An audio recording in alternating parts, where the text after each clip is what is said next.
studies in radiotherapy and clinical research. She has independently covered a myriad of government health services over 18 years, ranging from pediatrics, internal medicine, psychiatry, emergency medicine, and community medicine. Oncology, however, is her greatest passion. She's a contributor to the IARC WHO Can Screen 5 Global Project and a PAHO focal point on cervical cancer. Let's give a virtual and in-person applause as she approaches Dr. Marissa Grant Tate. Morning. Thank you. Thank you, Sybil. So a very pleasant welcome to you all. And welcome back to those of you who would have been with us in attendance yesterday to the 7th annual GRD, Growth and Resilience Dialogue by the Eastern Caribbean Central Bank. Yesterday, we had a pretty exciting day, which was filled with splendid dialogue that ranged from just about everything that covered what would have been natural medicine, the very well-recognized and in route of what is development in many countries across the ECCU, as well in terms of the cannabis industry. And so then we were able to have what would have been the proponents that advocate towards what is an equal balance overall in respect to what is the use of Western medicine, and also to be able to allow what is a proper space for that in terms of natural medicine and its uses. The Eastern Caribbean Central Bank, we, however, would like to remind you that all decisions, when it would respond to what is personal care and patient care, we do advise you to see with your personal physician before making any specific decision or change in what may be your otherwise already established health regime, okay? So a very good morning to you all and welcome. I would like to acknowledge the presence of the Honorable Gaston Brown, Prime Minister and Monetary Council member for Antigua and Barbuda, the Honorable Terence M. Drew, Prime Minister and Monetary Council member for St. Kitts and Nevis, other Prime Ministers and members of the Monetary Council, other cabinet members of the governments of the ECCB member countries, other members of Parliament and members of the opposition, members of the Diplomatic Corps, Mr. Timothy N.J. Antoine, Governor of the Eastern Caribbean Central Bank and Chairman of the Board, Dr. Valda Henry, Deputy Governor of the Eastern Caribbean Central Bank, members of the Eastern Caribbean Central Bank Board of Directors, both past and present, Ms. Tracy Polius, the Chief Director, Policy of the Eastern Caribbean Central Bank, His Excellency Dr. Didicus Jules, the Director General of the OECS Commission, Ms. Lilia Burunsiek, Country Director for the Caribbean region of the World Bank, and Ms. Gail Gray-Phillip, Head of the University of the West Indies Open Campus, St. Kitts and Nevis. Let's give a warm welcome to them all. Today we will be treating you to what is going to be a virtual expo, and we will be examining what would be the new technologies that are now being made available to those of us in the health sphere, and of course, to which patients will ultimately be able to benefit. We will now invite Ms. Gail Phillip. Let me just pull her up, sorry.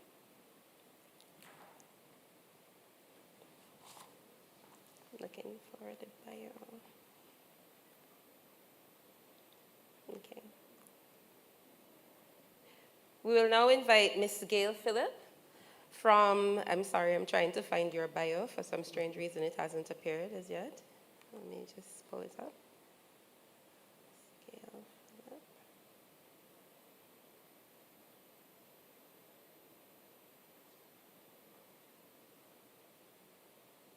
Okay.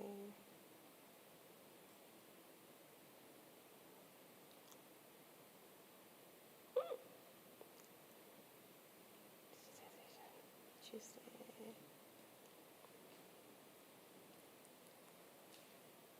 Okay, so we would have Miss Gail Phillip from the University of the West Indies Open Campus, St. Kitts, who would give us her opening presentation. Thank you. Hey, good morning. Good morning, everyone. Good morning to my esteemed partners from the Eastern Caribbean Central Bank, Governor Antoine and your team, my representatives from the World Bank, and representatives from the OECS, members of government, distinguished ladies and gentlemen, good morning. On behalf of the University of the West Indies, it is a great honor and privilege to deliver the opening remarks on this second day of the 7th Growth and Resilience Dialogue. You may know that the University of the West Indies is celebrating its 75 years of existence, and UE continues to be committed to delivering high-quality education, research, and innovation to advance the growth and development of our beloved region. The UWI's research and expertise has been involved in various spheres throughout our region: chronic non-communicable diseases, economic and social policies, the recent COVID-19 pandemic, cannabis research, as we all learned yesterday, to name a few. And it is always our pleasure to partner with the ECCB to help to plan and engage in the growth and resilience dialogue. This year, the dialogue focuses on health care. Healthcare has transitioned from the basic patient-doctor encounter, and we discussed some of that yesterday, where through consultation with the patient, the doctor would prescribe medication and a care plan. We have moved on to the use of medical equipment, such as ultrasound and MRI. The development of information systems and computer networks have led to electronic health records, remote care, and during COVID, telehealth. Now we are in the 4th industrial revolution, where artificial intelligence, big data, blockchains, cloud computing, robots, these are increasingly common nowadays. And healthcare is leveraging these latest technologies. The integration of virtual reality, digital anatomy, and medical simulation into healthcare education has the potential to change, or it is changing, how we train our healthcare professionals and improve patient outcomes. Right here in St. Kitts, at the Clarence Fitzroy-Brand College in the Division of Health Sciences, they're using medical simulation. They have these realistic mannequins.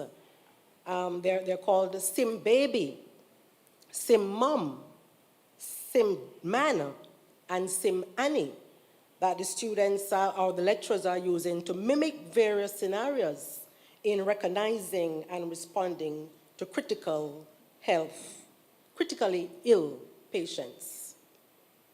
However, as we explore these new ideas, these developments in technology, we must remain mindful of the social and ethical challenges that come with it.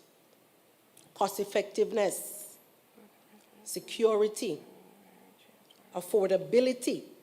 As the governor indicated yesterday, he adjusted the topic to insert affordability. So that's important. And also access. These are very few of the important things that we have to consider during our discussion. Let us also keep in mind the need for effective collaboration.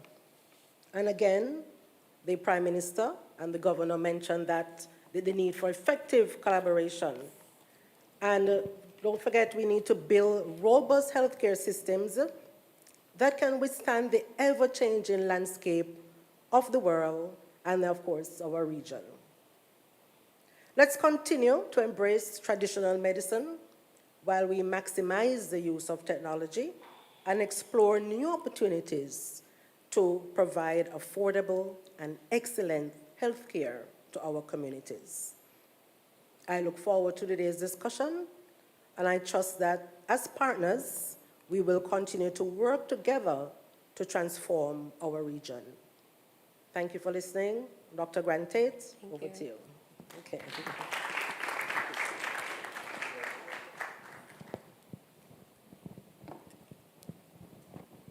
Thank you, Mrs. Gail Gray-Phillip,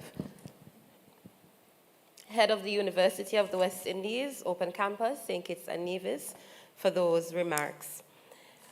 We need to announce that there is a vehicle on the outside in the parking lot, a white Jeep with the number of 3384. Your alarms are going off, and there is a window that is down on the passenger side. So the driver of this vehicle is asked to check on it to be able to resolve this issue, please. And again, that is a white Jeep with the number of 3384.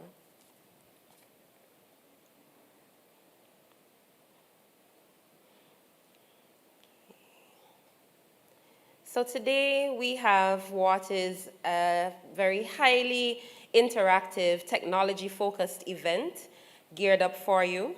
We will be looking at 3 principal topics. The first, which is intended to be the ear glass technology from Mobius, a game changer for AI. The second, digitization in healthcare by Medial Health. And last, but by no means least, medical simulation by Atlem.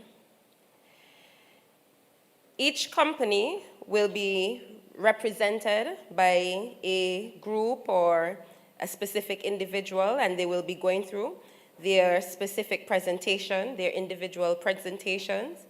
And then at the end of it, we will be asking, of course, that similarly to yesterday, that you start preparing your questions so that once we get to what would have been the end of each group presentation, then you would be able to pose your questions. For those of you who are connected with us online, you will be able to submit your questions through the online platforms, be it the Zoom, be it the Facebook, ECCB Connects, YouTube, and so forth. However, we will address all of these questions at the appropriate time.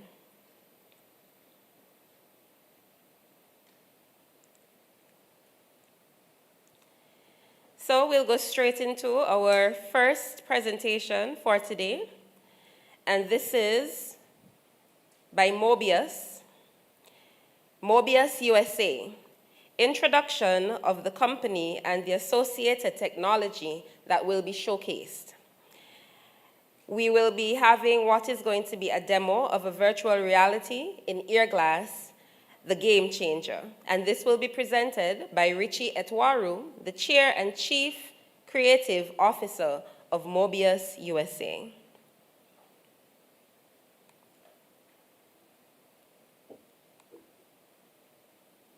Let's give a warm welcome to Richie Etwaru. Hello, everyone. Greetings. Can you hear me? Good morning, Richie. Good morning, everyone. Can everyone hear me well? Excellent. Thank you. I'm going to go ahead and share my screen here and just get to a few slides to set this up. So you will remember me from yesterday morning. And what I hope to do today is to take a little bit more time to talk to you a little bit more about artificial intelligence. By way of introduction, I'm the co-founder and principal inventor for something called Immersive AI. And what I wanted to do today is two things. One, I wanted to show you the AI technology. I think it has a lot of implications to healthcare and many other industries. And two, I wanted to put AI into context for everyone. Every conference I'm at, every conversation I'm having, people are asking about AI. People are excited about it. People are nervous about it. And given that I've been in this space for a couple of decades, I wanted to put it into context for you. So I'm going to start the presentation, walk you through some broader context on AI, and then show you a new subset of AI called Immersive AI, which I think you're going to be pretty excited about, as particularly as you think about remote medicine and telemedicine. So just in the room, and I won't be able to see your hands, but I think you'll see each other's hands. If you feel like the world is kind of falling apart, just raise your hand a little bit. And I'm sure at least one person in the room feels like the world is falling apart.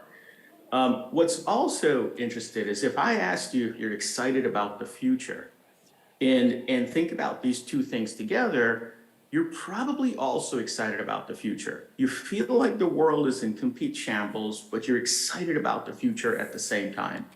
And I'm here to tell you the following.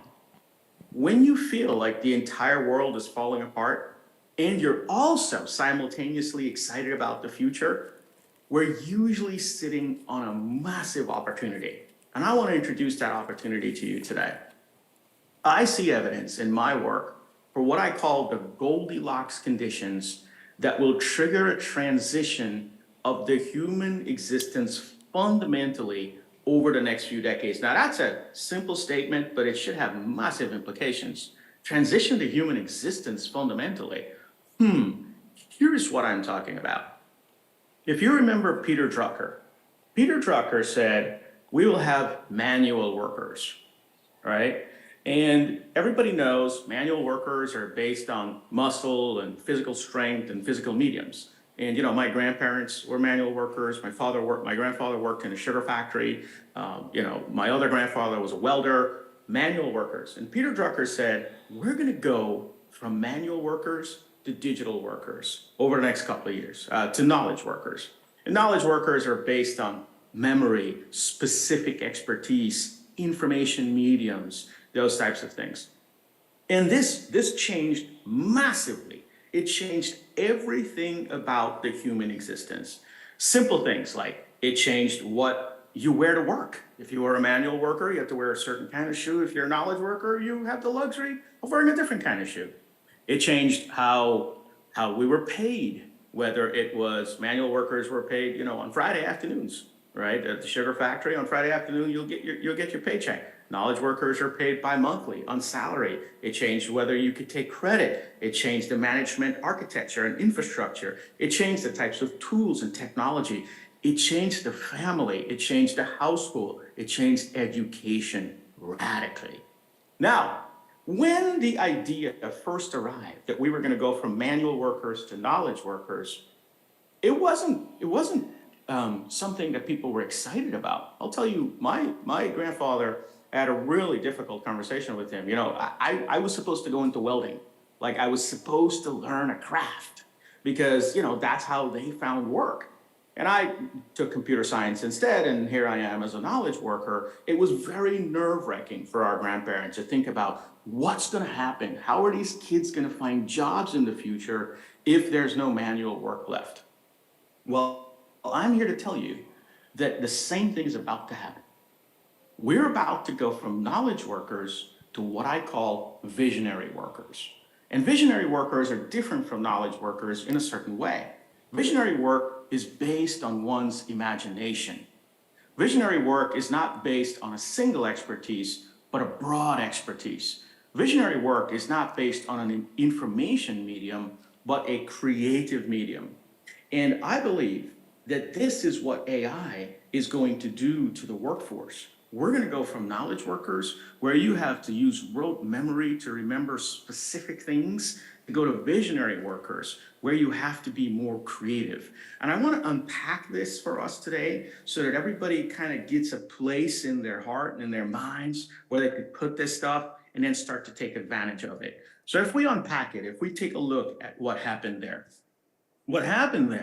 is that there were a couple of things that were needed for that transition to happen, the ingredients of this transformation, so to speak. And those ingredients were that you needed some economic shocks. And at the time, there were two economic shocks. There were the shocks of the World War, and you needed some fundamental 0 to 1 inventions to occur. And I will walk you through how that happened. Give me 1 second, please. I will walk you through how that happened, and then we'll see what is about to happen next. So, the democratization of the motor. This image that I have here is a motor. The democratization of the motor and the motorization of everything is what led to the rapid drop in demand for manual labor. The knowledge worker was actually introduced by something else, but the manual worker was removed by the motor. Now, when we first saw the motor, and we'll talk about when we first saw AI in a second, when we first saw the motor, I was living in the Caribbean. When you see a motor, it spins. What's the one thing you think about? I could make a fan with it, right? And I could make wind because it's hot on the equator. We didn't think about it's going to make tractors. It's going to make automated machines that will build buildings. It's going to motorize just about everything that we think about. But when we first saw it, we were afraid right away because we knew that it was going to collapse manual work. So this was the first 0 to 1 invention that arrived that cannibalized the last generation of work, which was manual work. Then we had another 0 to 1 invention at the same time. We had the computer. The democratization of computing and the digitization of everything led to a rapid increase in demand for knowledge workers. And this is how these transitions tend to happen. 0 to 1 inventions, one that cannibalizes the last type of work, and one that introduces the need for the next type of work, coupled with some form of macroeconomic shock to the system, and it changes every aspect of the human existence from here to here. And while it was scary for our grandparents when this started, as we look at it now, we wouldn't go back. I don't want to go back to cutting sugarcane. I mean, I don't mind if I have to, but I'd much rather be hitting the keyboard, right, than going back and cutting sugarcane or loading up the punts or whatever it is that my grandparents did. So this is a massive transition that inventions caused in society, broad across the board. I believe that we're going from here to here, and let's talk about that a little bit. So we just started to feel the economic shock of the pandemic. So we've got one of the Goldilocks conditions in play, economic shock. And there are two massive 0 to 1 inventions that are starting to take shape that are going to transition how we go from knowledge workers to visionary workers. First is generative AI, right? Look, everybody's talking about ChatGPT. It's interesting, it's strong. You can see what it will do. We know that the access to knowledge has now become democratized, right? Our generation is probably the last generation of people that will say, I don't know. From here onwards, it's going to be really hard to get by with I don't know, because knowledge is just going to be so accessible. You're going to be able to get it very easily. And the tasks of the knowledge worker are being rapidly automated, whether it's putting together a proposal, making a piece of advertising or anything like that. These generative AIs are going to automate the tasks of the knowledge worker the same way how the motor automated the tasks of the manual worker. Now, the other thing that's going on at the same time is we also know that now we can be productive without having to be physically in the same place together. And we heard a lot of talk about how the pandemic kind of, introduced us to telemedicine and remote medicine, et cetera. And the aperture of what can be transferred between us is expanding exponentially. Here you're seeing me and my PowerPoint slides at the same time. My hands can come up in the air. I can take my hands in the air and start to draw around this and erase it if I want. These things are starting to transfer more between each other. we're now able to transfer a lot more than a set of numbers through the screen. So if you think about where we are from a technological perspective, you've got generative AI that is sort of, attacking the knowledge worker and automating what's going on with the knowledge worker here. And you've got these immersive technologies that are opening up this aperture for the visionary worker. And I'll tell you what I think is happening over here. What I think is happening over here is that we're going to go from sharing information to sharing ideas to then sharing our imagination. Right now, if you do a screen share, over Zoom or Teams, you can share your slides. You can share a lot more over here. And if you think about knowledge work and where knowledge work is, it's like, send an Excel file, right? Send an email, send a PowerPoint, send me a screenshot of a report somewhere. That work is going to get automated, and we're going to have to move up the stack and use our creativity to imagine new ideas, to come up with more visionary thinking, and we're going to exchange them with each other remotely. So the aperture of what has to be transitioned between these screens will have to improve. Now, I know that there are technologies out there that can help you transfer more information between one human and another. AR, VR, XR, all of these things that require you to put on a headset to be able to transfer more information are setting up for the visionary work economy. I'm going to introduce to you today something new. So we've got generative AI on one hand. I'm happy to take questions about it. I'm happy to answer anything that you have about it. I want to introduce you to Immersive AI. What Immersive AI does is it increases the aperture of what can be transferred between the screen so that we can go from just transferring information to transferring our imagination. I'm going to get out of PowerPoint here, and I'm going to go into a demo. So I'm going to fire up our Airglass 2 technology, and I'm going to wait for it to start to come to life. So a couple of things you'll notice. First thing you'll notice is that this screen is reacting to my face immediately. If I lean forward, everything looks bigger. If I lean back, everything gets smaller. Now you guys are seeing my experience of this, so you are not getting the depth experience that I'm getting, but I'm going to show it to you, and hopefully you'll be able to get a sense of it. Now, I am in a virtual room here. Now, I'm also in a physical room here, but I'm in a virtual room over there. The first thing you're going to notice, and there's no hardware on me. There's no hardware on my Mac. This is just my Mac. This is Immersive AI. The first thing you're going to notice is that if I lean in, it gets closer, and if I lean back, it gets further away. And this is giving me this closer relationship with the computer. Now, I can usually have other people inside of here, and we can start to interact together. I'm going to show you some really cool things in a second. This Immersive AI is allowing us to transfer more between each other. Just think about remote medicine or telemedicine or education or commerce. If you can start to feel like you're actually there when you look at the computer screen. Now, my hands are also activated.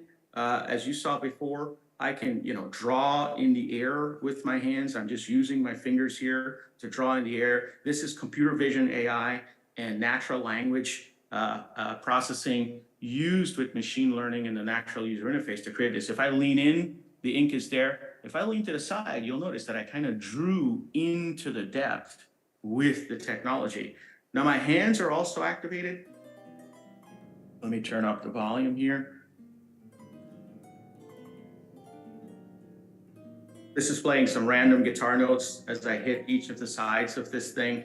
This is a completely immersive experience with this particular screen. Now I'm going to instruct it to put up some use cases here so I can show you some use cases.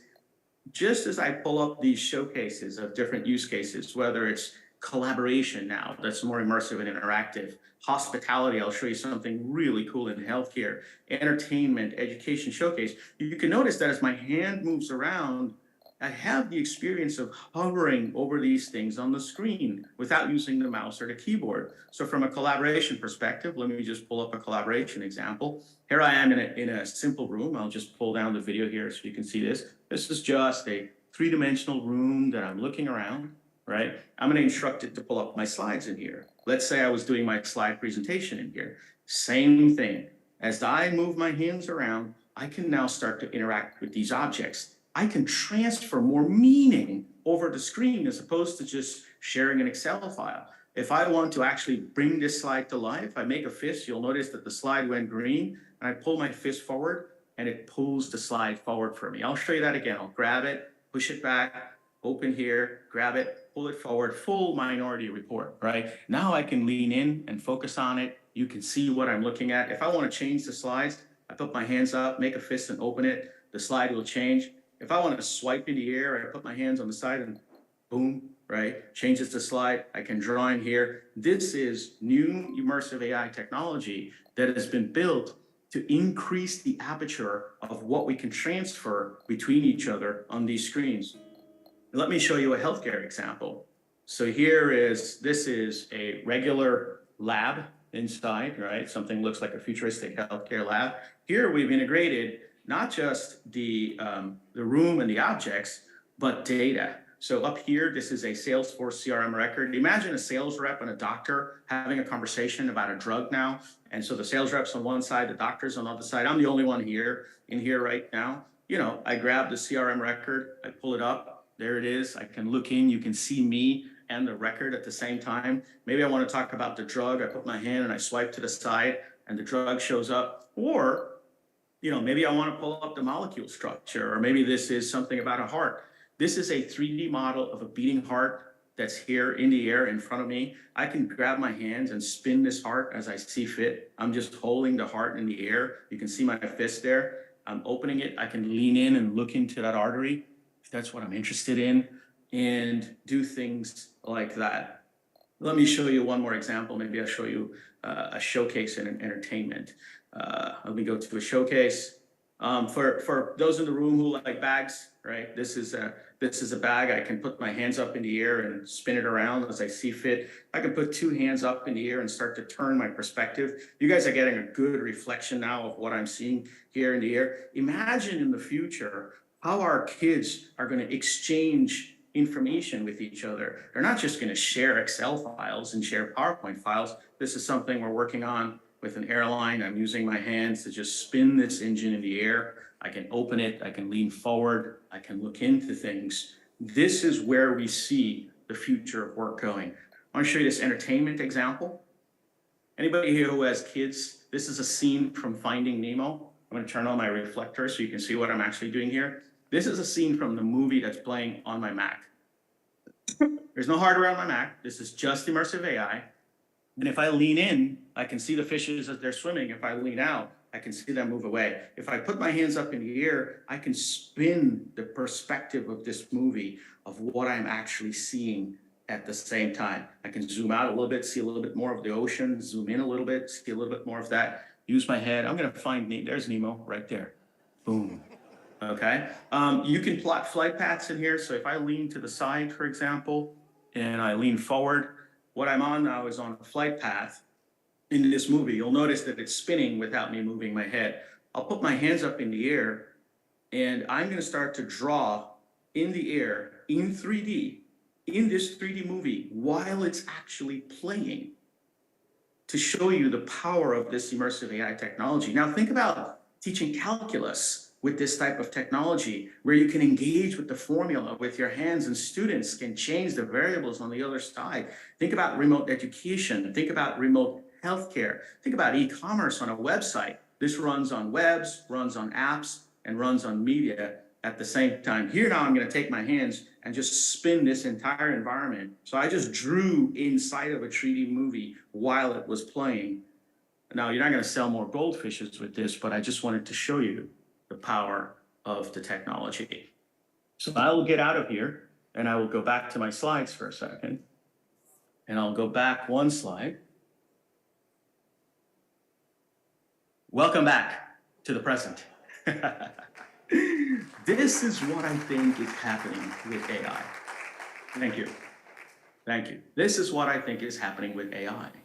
Generative AI is cannibalizing knowledge work, and something has to arrive for us to become visionary workers. If you think about all the stuff with the creator economy right now, right? To me, the creator economy of people who are making short videos on TikTok or making interesting things with generative AI, that kind of work is not the work that we're going to do 20 years from now.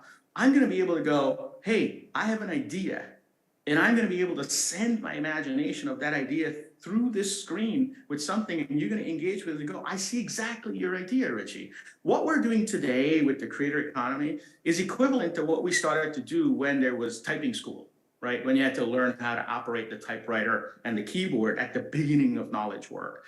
So over the next 3 to 5 decades, I see us moving from knowledge workers to visionary workers. And in order for that to happen, the aperture of what we transfer between each other is going to have to expand, because we're going to have to move a lot more than just static information. Now, whether that's with a headset or not will left to be seen. Immersive AI is a software path to immersive and interactive experiences. We're doing pilots with Fortune 500 companies already. And I just want to close before we take questions to just recap here. We are transitioning from knowledge workers to visionary workers. I feel as nervous about my kids' ability to get jobs. My boys are 5 and 3. Just how my parents and grandparents felt nervous about me getting jobs when I told them I didn't want to learn a trade or a craft. But because I sit in the technology, I understand that we will be able to advance what we do to be able to withstand the commoditization that's happening by innovation and do more meaningful, more satisfactory work. Now, I've given this presentation before, and people would say to me, Richie, come on, how are we going to do that? Like, I could barely get by with knowledge work right now. How are we going to get to visionary work? And I would remind us all that the average human is using about 3 to 5% of our brain. And that wasn't always the case. At one point, it was at 0.01. We used to grunt at each other at one point. So this thing is moving up, and I would say that we got a lot of headroom to go.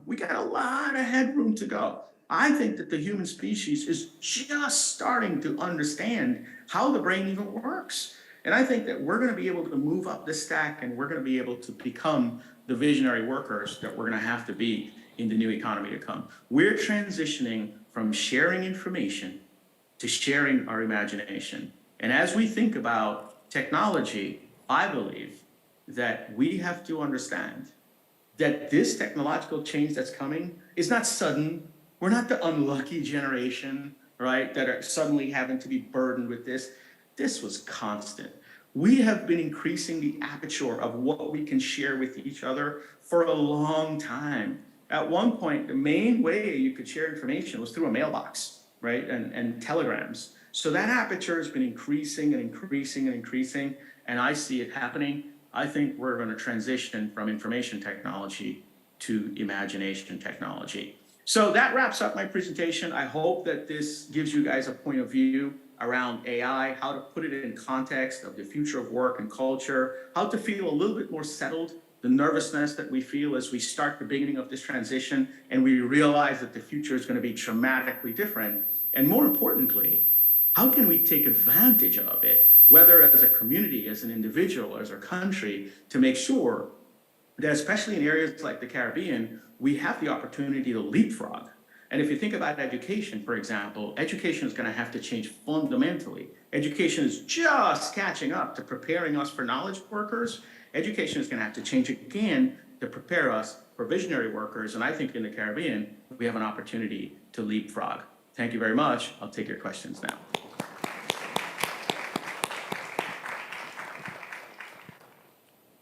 Thank you, Richie, for that wonderful presentation. Almost felt as if I was halfway through your screen. So thank you very much for that. One of the questions that I personally wanted to ask about, because I can definitely see myself sitting around what would be a tumor board, being able to share, or perhaps even with what would be a group of pathologists, for example. As a cancer expert, generally, sometimes there may be some difficulty in terms of being able to analyze amongst the pathologists in terms of the exact definition, or rather the cell types to be able to confirm what is a diagnosis. And so basically it is a practice that is often preferred to be done collectively. At the same time, with what would be smaller populations within the Caribbean region, within our small islands, generally we do not have too many of these specialists, and so then we generally tend to be able to share across the board. So I definitely see this as an avenue to be able to have that greater interactive experience towards that sort of share. Yeah. However, one of the questions that I wanted to ask about that at the same time is because of the fact that I know that generally as a practicing physician or as a practicing clinician, we tend to be a bit,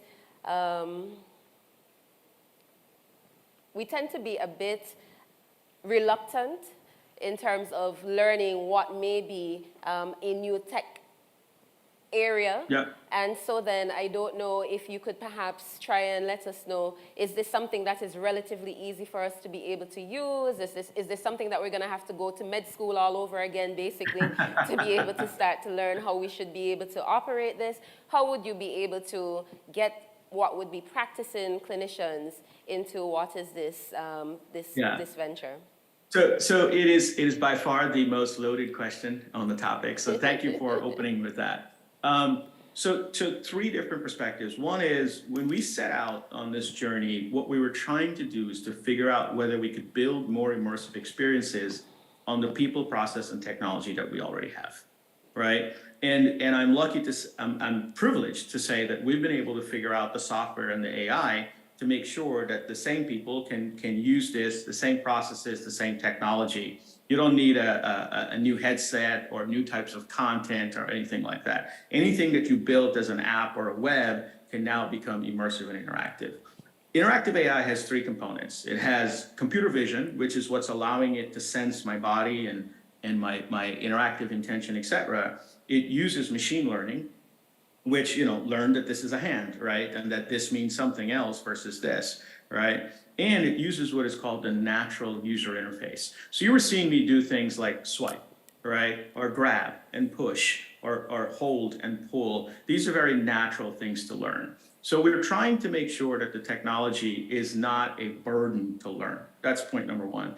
Point number two, I think that healthcare specifically and providers specifically have been, a little bit behind on adopting technology. That's not just in emerging markets, that's in the US, right? We still have doctors in the US that have fax machines, and that is their main method of communicating with each other. So I think there's always going to be this sort of like lagging of certain industries, whereas financial services tend to be ahead, right? In technology, there's always going to be some lagging in certain industries. But what I do believe is that when the doctors or when healthcare providers went through the last technological revolution, it was a hardware upgrade, right? You had to go from paper to this new thing called a computer, and you had to learn all these various things that are already there. This is a software upgrade. It's the devices that you already have, the content that you already have. It's just a new interaction model. And I think it's going to be easier for us to be able to pick this up. Now, I'm not saying that this is going to happen next year. Our technology is in production. We're doing pilots with some of the most innovative companies in the world, but I believe that it will be a faster transition to go from 2D to 3D than it was to go from paper to screen. Thank you, Richie. Do we have any in-house questions in St. Kitts?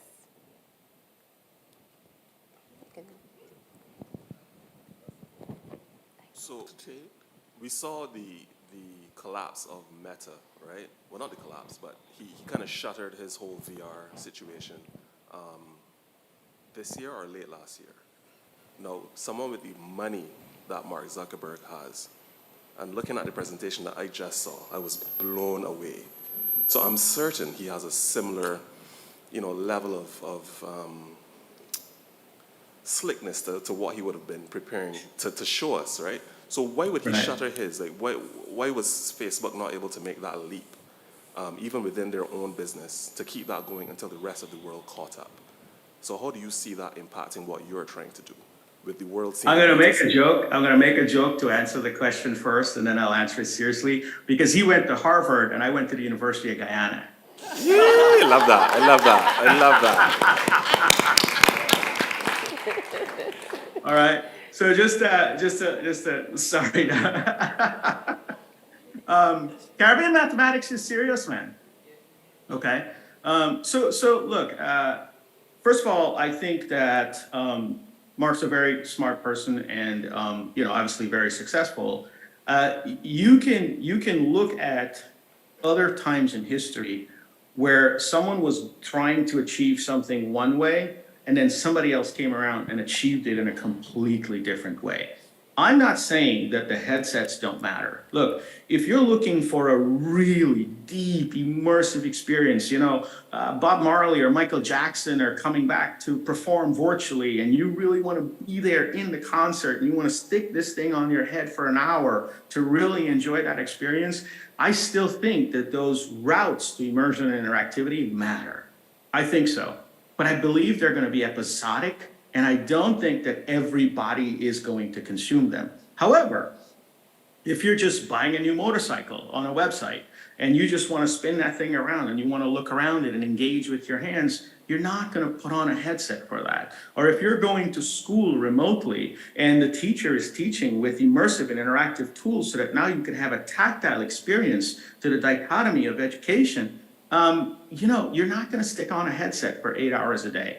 So I think that the headset as a thesis was probably not the right thesis for mass adoption for all of these wide use cases that we're imagining. I think it's for narrow adoption, narrow use cases where you want really deep immersion, really deep interactivity. But something like this is for, half the immersion, half the interactivity, but a broader set of use cases. I got to tell you, you got to see how children interact with this stuff. I have young boys, we have some prototypes where they can grab things and move it around to sort the alphabet or do math problems in the air. Children love this idea of engaging with this stuff, but I'm just not sure that putting on the headset is the right way for us to go through that. Look, we've got enough lessons in history about what can happen when, we adopt technology irresponsibly. I don't think covering our eyes completely with a screen is a good thing for the future. And I'm going to make sure that I can do everything possible to make sure that that's not what happens.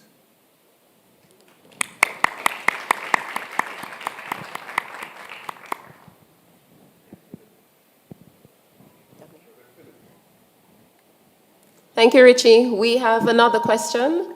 Yes, Isaiah Philip. Richie, I'm so excited about all these fanciful things on computers. But in terms of this kind of technology, I know you say it's not, something that is at our fingertips for tomorrow. But in terms of some of the things that we talk about in our region, bandwidth and all of these things, in terms of embracing this technology, do we have to make substantial changes in terms of where we are now with internet connectivity and so on? It's a really valid question. I think regardless of immersive AI, every remote country in the world is going to need better bandwidth because we're starting to transfer more through the screen. I got to say, and I've traveled the world quite a bit, the Caribbean doesn't have bad internet. Like, you want to see bad internet, go to some parts of Asia, go to some parts of South America. The Caribbean has pretty okay internet. I don't know specifically the St. Kitts, but I was in St. Lucia, I was in Jamaica, I was in Barbados, I was in the Bahamas, I was in Trinidad. Pretty okay internet. I was doing this over a regular internet connection across the world, and it was coming over in real time. So this technology works on the bandwidth that we have today. Now, that's not to say that bandwidth is not important. I do think that if we're going to move to, and we're talking about healthcare here, and it's really difficult to talk about healthcare without assuming that there's going to be some component of remote delivery of services in healthcare, whether it's telemedicine or whether it's doctors collaborating with each other remotely. It's really hard to think about healthcare without thinking about it remote. So we're going to need broader bandwidth. I don't know what bandwidth you have right now, but as a part of the plan, you should be thinking about broader bandwidth, because bandwidth is something like, it's like water in a pipe, right? The more people that turn it on, the more of it you need. So as more citizens start to consume more of the bandwidth, the more of it you're going to need. Right now, it may feel okay, but if everybody starts to get more devices and everybody starts to transfer more information, it's going to have to get a little bit wider. So I think it's a really valid point. And this is why you can't decouple infrastructure to just, physical infrastructure. You can't think of infrastructure as just hospitals and ambulances and all the other things that we generally think about that are physical. You have to think about infrastructure also as the information, as the connectivity, as the networking, as the AI, as the software, and as the tools. I think my time is up. I wish you guys a wonderful, wonderful rest of the day. And again, thank you very much. I wish I was there in person in the Caribbean with you, but any other opportunity I get, I'll be happy to visit and continue talking. Richie, sorry, your time is not up and we have a few more questions. Oh, sorry. I thought I read a note that said my time is up. No. Oh, no, sorry. That was a different note. Oh, I'm still here. I've got a good hour. Please, let's go. Thank you, Richie. So we'll move along to another question. Good Sure morning. thing. Yes, I agree that we are lagging in terms of adopting technology in healthcare. I recognize that we would need to put some framework, regulatory framework in place. So from your experience, how easy it is to do that, or countries to do that? So I think and just to clarify, when you say regulatory framework, are you talking specific about healthcare or about things such as data privacy and equity of internet connection and that type of stuff? All of that, the whole gamut. Yeah. So I think let me just say that AI has introduced, and I think apologies, I forgot the name, but the brilliant our brilliant colleague from the University of West Indies earlier this morning spoke about the ethics of AI. And AI has certainly introduced a massive vacuum now in the regulatory space around ethics, around accessibility, around affordability, and around equity. And I think that is going to be the forefront of what we will have to focus on a little bit. As far as the regulatory framework, I think a good place to start as it relates to technology is GDPR. I did a lot of work in privacy. I did a lot of work in data ownership. And most of the times, people start from GDPR as a framework to try to think about data rights, about the right to privacy, about the right to be removed, the right to be forgotten, and things of that nature. If we take a step back and we look broadly around regulations for technology, I think that the cable regulations are probably done already. The connectivity regulations are already done. If it's not, it's coming to your region. I'm sure you've had to go through it. Where I think the opportunity is in education. And I know that I'm veering from your question a little bit, but it doesn't make sense to modernize a country and not educate the people of how to use the opportunities that come with that modernization. And so when I've worked with various entities in the past, I always advocate that a piece of that regulation has to impact what is taught in the schools at the same time, right? You could put internet in St. Kitts and you could give everybody mobile phones, but it doesn't mean that your workers are now participating in the technological knowledge economy. It actually means that they're just consumers of that technology. They are not actually creators of that technology. And so I think as you think about regulatory framework, try to always couple education in there. I'm going to repeat this, and I know it's a very simple statement, but hopefully it connects. It doesn't make sense to put internet and mobile phones in a country and not educate the young about how to build apps in that, how to build technological businesses, how to build digital first businesses to be able to take advantage of that technology, because you're just turning your citizens into consumers of the next generation utility, right? It's no different from, bringing whatever it is, peanut butter into the Caribbean and not teaching us to grow peanuts, right? I think it's important to recognize that when you instrument the citizens with technology, you have to also equip them with the education to extract the production value of that technology, not just be consumers of the technology.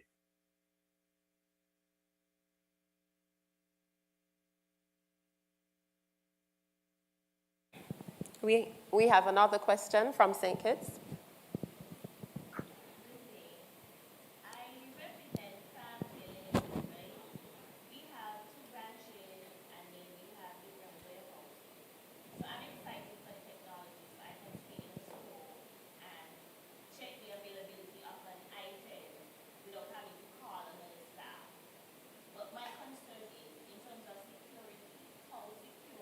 AI, and also in terms of installing the technology into the company, what kind of cost are we going to look at in terms of training the staff and the equipment that we're going to need for such an intervention? Yeah, fantastic. And I just want to say hi to the Rastafarian that's behind you. The mental health question yesterday was spot on. Security is a community game, okay? Security is the responsibility of everyone. I can tell you right now that I've seen organizations that have, best chief information security officer, the most encryption you can ever imagine. But 25% of the people in the organizations, their password is password 1 or password 2 or hello 1 or hello 2. All right. So it's important that when you think about security, you think about security as everybody's responsibility. There's almost a vigilante aspect to security to be able to get it right. As it relates to our technology, we built it with security from the ground up. I'm a privacy nut. And so I'm very concerned about privacy and about security. All of the computer vision that we use here do not store any information about what's in the background, or it doesn't store information about what you do, et cetera. But I think that security is just, it's an everybody problem. And it's so easy. It's so easy for you to go, man, I don't want to remember 6 passwords, right? I don't want to remember 7 passwords. I don't want to do this 2-factor authentication thing. But when your identity gets stolen or when your records get stolen, suddenly you're concerned about it. So I think security is like insurance. You've got to be able to pay attention to it to get it there. As it relates to this technology, we are just getting started, ma'am. I came out of stealth about 3 to 4 months ago. We're working with Accenture, Deloitte, and KPMG as our go-to-market partners. Most of the installations that we're doing are pilots and proof of concepts right now. I don't have a standard pricing structure for this as yet. We're a startup company. We're about 2.5 years old. We're just getting started. What I can tell you is that we built it in such a way where you don't have to rip and replace any of the investments that you've made before. This works with the media that you have, it works with the technology staff that you have, and it works with the systems that you have. My suspicion with this technology is not going to be whether it's cost prohibitive or not. It's going to be what are the use cases that we use it first to get people accustomed to it, to then expand it to the rest of the use cases. So as you think about how you're building out your medical infrastructure, right? And you're thinking about, what is the use case where we can introduce this immersion to be able to make it better for people to connect remotely. Maybe it's in use cases where it's young people. Maybe it's in mental health first, right? I think the use cases that we use, and that's responsibilities on me at Mobius as well, it's the use cases that we're going to use. But expense-wise, this is going to be no different from any other technology that you have. You don't need the new headset, you don't need the new meta platform, et cetera. That's the question that the gentleman was asking before. And we deliberately set out to do it this way. I wanted to test. This is how we got the investors to invest in Mobius. I wanted to test to see whether we can get more from the screens and the systems that we already have. Thank you, Richie. We are going to answer a few questions from our online platforms. So we have a question coming in from Zoom. what would you consider to be the key government and private sector actions that are immediately required to ensure that the Caribbean region is not left behind in this current revolution? I think upskilling. I think upskilling is the major opportunity here. Look, there are so many remote courses, remote teachers, remote opportunities. I'm not saying that the UE is not doing great. My dad used to teach at UE. But you know, there is a lot of upskilling opportunity. There's a lot of people that speak English that are on the same time zone as the large economies in the world, that has internet connection and that has computers that could be upskilled. If I think about private-public partnerships, I think, you know, look, when you call a 1-800 number right now, right, and for one of the big companies, you know, you're getting someone in India or you're getting someone in the Philippines, right? And they don't speak English. They're not on the same time zone, so they're working at nights. Whereas in the Caribbean, we got a couple of million people that have education, that speaks English, that are on the same time zone as the large economies or the large pockets of economies here in North America. Why don't we have more simple things, call centers in the US? Why don't we have more outsourcing of accounting or legal services in the Caribbean, right? So I think upskilling is probably number one. I would say that using these remote technologies and the fact that now you can transfer learning remotely from one place to another, I would think that a strong public-private partnership to be able to upskill the citizens, to be able to get jobs that are in the knowledge economy or in the visionary economy is probably the biggest opportunity. And I see this, look, I was just doing some work with Saudi Arabia. And Saudi Arabia is moving from an economy that is, you know, heavily based on oil and you know, very lucrative profits to an economy and a society that will have to find some other way to generate income if we don't need as much oil as we currently need over the next 20, 30, 40 years. And the number one initiative of the Crown Prince, I think they just issued a $59 billion budget over the next 10, 20 years, is for upskilling the citizens to start to become a part of the producers in the technological economy. I would say upskilling. Thank you, Richie. We have another question from our Zoom audience. When you say production value, are you referring to monetary gains, the data value of privacy, or a combination of both?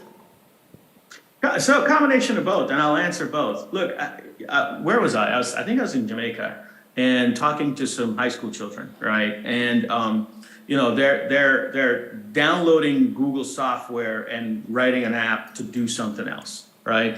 And you know, if you think about when you're building in technology, if you are using Microsoft's technology and Google's technology and somebody else's technology to add a little bit of value on top of it to build, you know, a new app or something, you're participating in the production of value, which means that you're using the technology to produce something that you can sell to then drive the GDP of your country.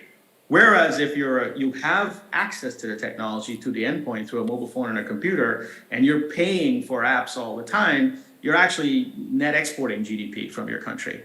So I believe that as we equip citizens with the awareness and the capability of technology, we also have to equip them with the education to produce in that industry. Now, when I talk about production specifically, using Microsoft and Google's technology to build something else is like importing peanut butter and then selling it at a margin, right? Yes, you're getting a part of the value of the industry, but you're not really producing. I'm talking about students that are actually going to go deeper in the stack of technology and start to write lower in the services. There's a group of kids in the University of Guyana that are writing conversational AI deep in the stack. That type of capability, if they were to bring it to market and it were to be successful, could be bought by any citizen in any country in the world, which means that now you have net import of GDP into the country. Right? So technology is an industry. It has consumers and it has producers. And most of the world are just consumers of the technology. I believe that we have to recognize that this is an industry and you got to start becoming a producer as well, because it has impact to your GDP. If you look at what people are spending, an increased amount of the household spend is digital services. It's $9.99 for this, it's $9.99 for that, it's $4.99 for a subscription here, it's $3.99 for a subscription here. That's all GDP impact, right? So how are the citizens of the Caribbean going to start to use technology to produce services that they could sell to other parts of the world? That's what I mean by it's an industry. Specific to the data, data has a lot of value. You know, people make arguments like, oh, you know, one person's data doesn't matter. It's like a grain of sand, right? I had that argument made to me. I say, yeah, it's like a grain of sand, but, you know, the most expensive real estate is still on the beach, right? Data has value. And I think as a government entity, you should think about what are the rules of the data of your citizen. For example, you know, could Facebook just start to extract all of the citizens' data of the Caribbean and then sell that data to advertising companies to make money from it without paying some sort of tax to the Caribbean? You know, imagine if Facebook just started extracting, you know, just stealing sand from your beaches and moving all that sand and reassembling it in California and starting to build luxury properties on top of it. You know, the government would knock on Zuckerberg's door and go, hey man, that's my sand, right? You're making money from it. So the question is actually really brilliant. When you think about your citizens, the data of your citizens has value. And these companies that are extracting that data and are making advertising revenues from it, if you classify your data as the property of your citizen, suddenly they have to pay a tariff on it.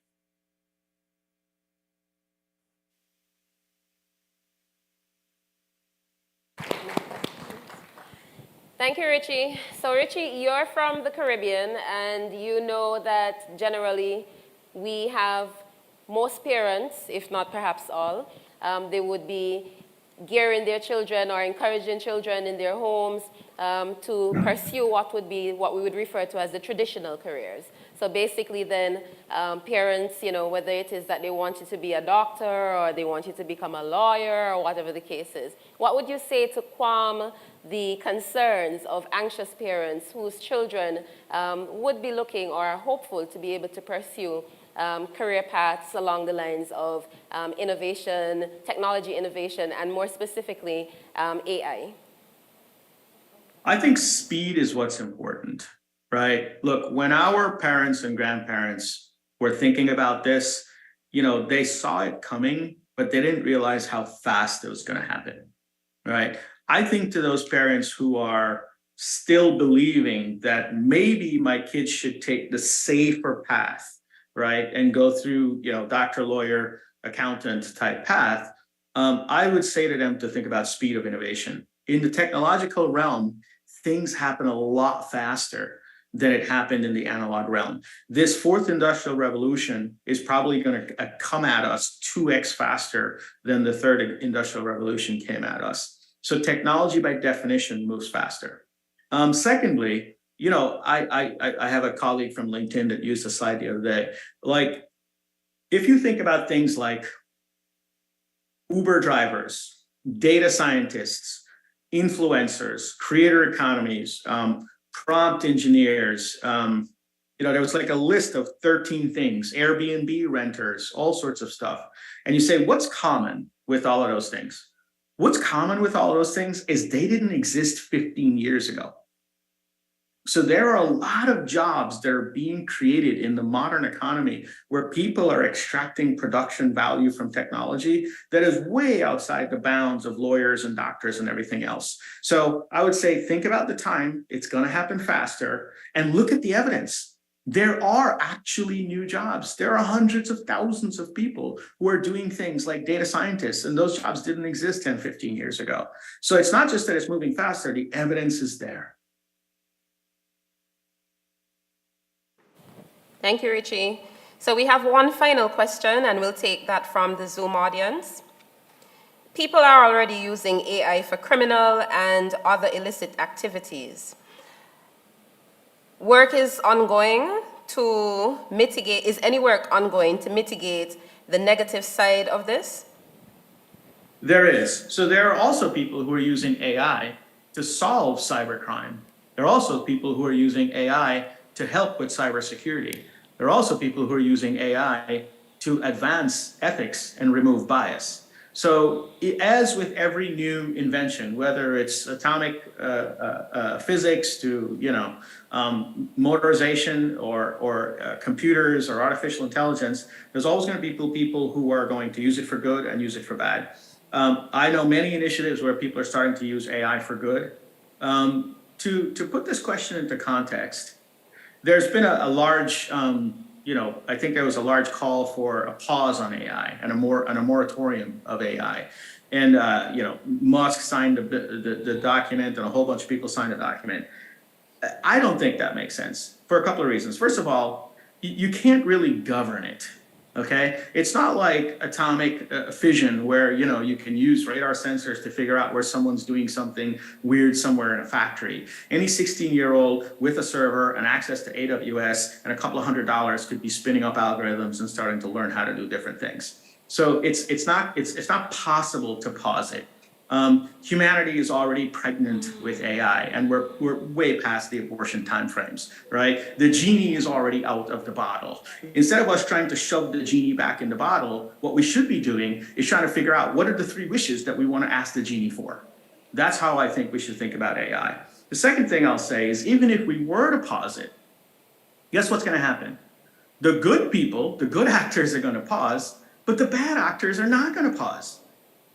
Calling for a pause on AI is probably just going to accelerate the bad actors and decelerate the good actors. So I think it's already here. It's happening. I've seen a lot of interest and initiative around using it for ethics and for security and for cybersecurity. I don't think pausing it makes sense. I think the genie's already out of the bottle. I don't think we can put it back in. I think we're going to have to figure out what are the 3 wishes that we want. And I would say from a Caribbean standpoint and from any emerging market standpoint, this is a leapfrog opportunity. This is a massive leapfrog opportunity.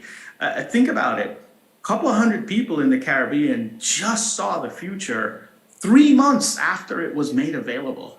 You know how long it took us to see the future of the Industrial Revolution? It took us a long time to figure out that, people are going to make machines and stuff like that. So the access is there. And I would heavily challenge the eloquent politicians who spoke yesterday, and I'm sure are going to speak today, to recognize that this is a leapfrog moment. This is a leapfrog moment for the Caribbean. Thank you, Richie. We have another question on Zoom. How can immersive technology help with mental health? Can VR-based treatments help persons? Could immersive technology replace CT scans, MRIs, ultrasounds, etc.? Yeah, I don't think it's going to replace CT scans and ultrasounds and MRIs, but I do think that in situations where you have things like PTSD with mental health, the replay of a particular scenario in a pretty immersive way, to be able to play it out differently from how it happened to you, right? If you had a bad catastrophic experience, to replay that in different ways, to treat catastrophizing, right? To be able to play out scenarios positively versus negatively in people's head. I think immersive has a massive, massive implication for mental health more than physical health. Thank you, Richie. Do we have any in-house questions from St. Kitts?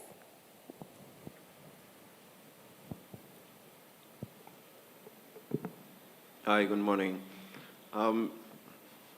Here in St. Kitts and Nevis and the wider OECS region, we're service-based economies. One of our major revenue generators is the tourism industry. Now, during the pandemic, you'd have seen the usage of immersive AI in regards to creating destination experiences for persons that were not able to travel during that time frame. And I see this area expanding. Now,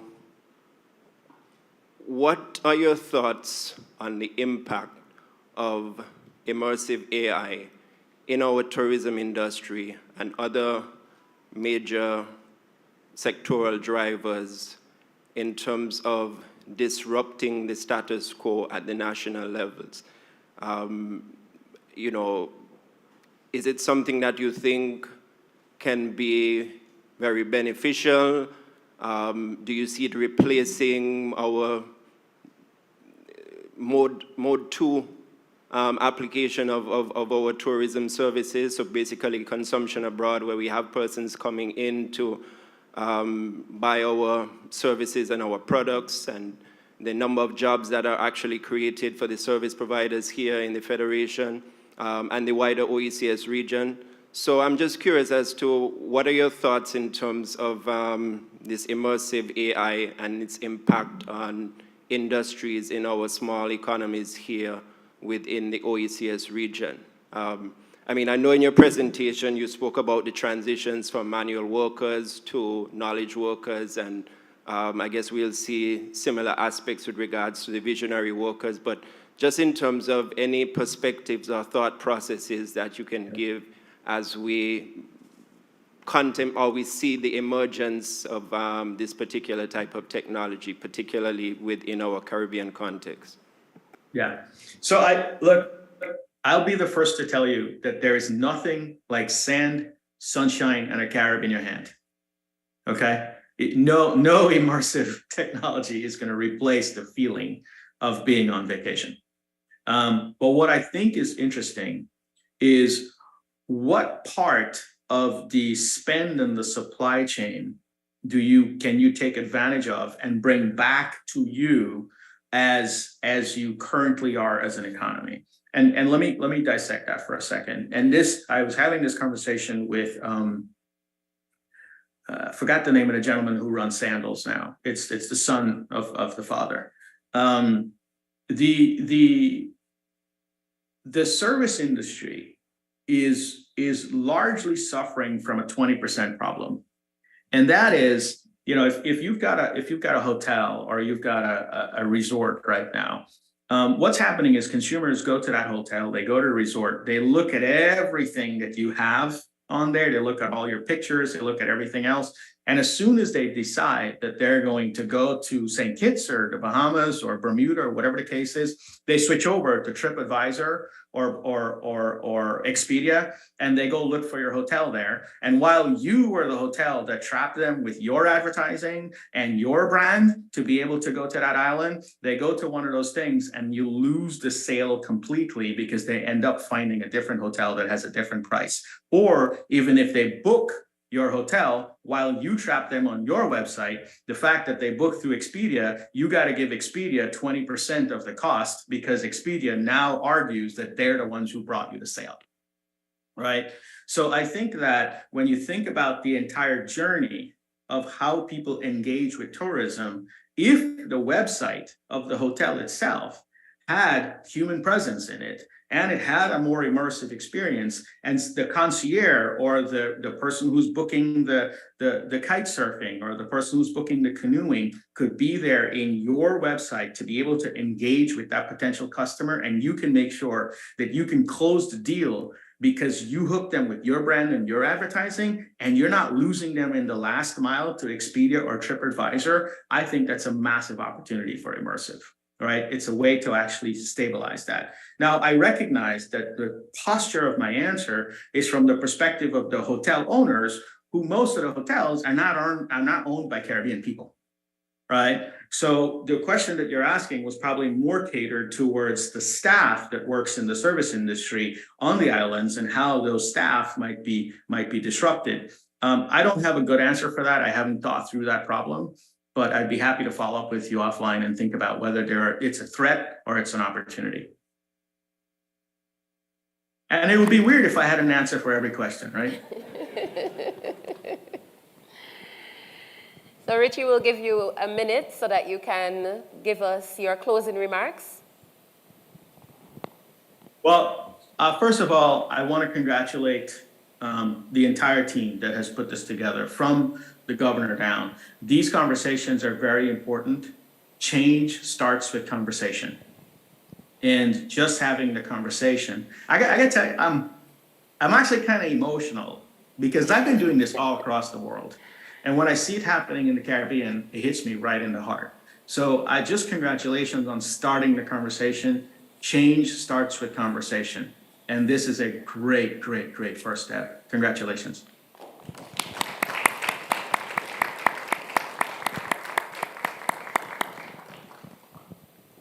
Thank you, Mr. Richie Etwaru from Mobius, USA.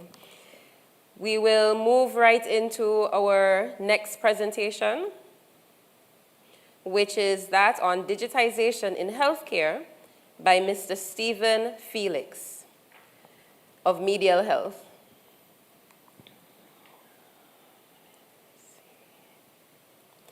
Stephen Felix is the founder and CEO of Medial Health, a technology company building digital health solutions for the Caribbean and similar regions.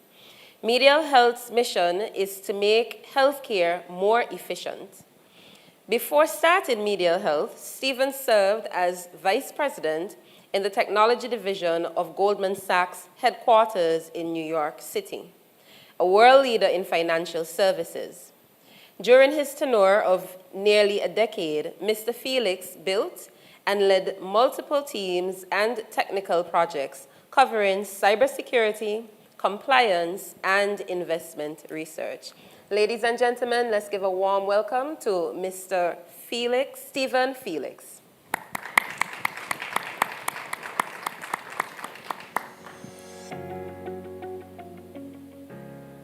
Can you imagine how different our health systems would be?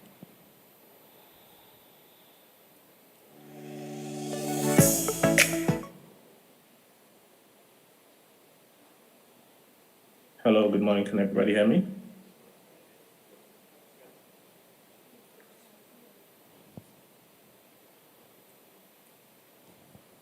Yes, we can hear you. Good morning. Okay, perfect. Good morning. Good morning, esteemed guests from the ECCB, the World Bank, government ministers, health executives, and workers, both in person and virtually. It is my pleasure to be part of the Growth and Resilience Dialogue in Health Systems in the Caribbean. I am Stephen Felix. I'm St. Lucian and founder and CEO of Medial Health. We know that building resilience in health systems involves preparing for and responding to a range of challenges, from natural disasters to pandemics to economic shocks. It starts with the conversation, but it ends in action, right? Some of these actions include investment in health infrastructure, which comprises of facilities, equipment, supplies, as well as health workers. Collaboration between sectors and stakeholders, which includes partnerships between governments and the private sector, civil societies, and communities. Yes, people. Development of emergency response plans, building and maintaining stronger health information systems. That includes both the technology and our processes, and promoting innovation and adaptability within health systems. The world is now driven by data, right? And we need to have stronger health information systems deployed across the region. Our countries have allocated budgetary resources for health information strengthening, and we've also received grant funding to do so. What's a robust health information system, right? They should have the following characteristics. Number one, timely and accurate data collection. Health information systems should have reliable and efficient methods for collecting data from health facilities, laboratories, and other sources in a timely and accurate manner. Health data management. Health information systems should have secure, efficient methods for storing and processing, and also sharing data while maintaining patient confidentiality and privacy. Number three, robust data analysis. Right? They should have the capability to analyze and interpret data to identify trends, patterns, potential health threats, which can inform decision-making processes and responses. Or accessible data, right? Health data should be accessible to those who need it, including health workers and policymakers. There are over 100 core health indicators, and we can only report on those indicators if we have access to that de-identified data that is readily accessible. When it's on paper, it's not. And number 5, last but not least, we need continuous improvement, right? Health information systems should be regularly evaluated and improved to ensure that they are meeting the needs of users and keeping pace with advances in technology and also best practices. In summary, health information systems will help us respond more effectively to emergencies, prevent and control disease outbreaks, and improve the health outcomes of our individuals and population. All right, so next is a video that will introduce medial health and our EHR, which we call medial.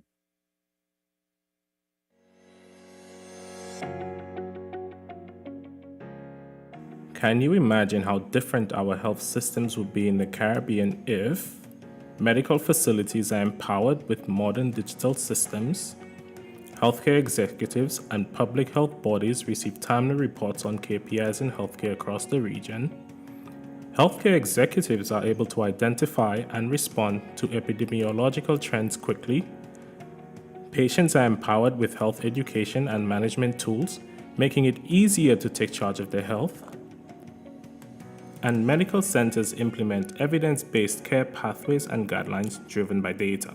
We would have one of the best healthcare systems in the world. The challenge here is that health data is still primarily stored and processed using paper, and we are all aware of the challenges created by this. It is not secure because it can be easily lost, stolen, or accessed by unauthorized individuals. Manual processing leads to medical and reporting errors, and it sometimes becomes difficult to assess the health of the population due to insufficient and incomplete data. For this reason, we provide solutions designed to solve record digitization and help build resilience and security in health systems across the region. Who we are?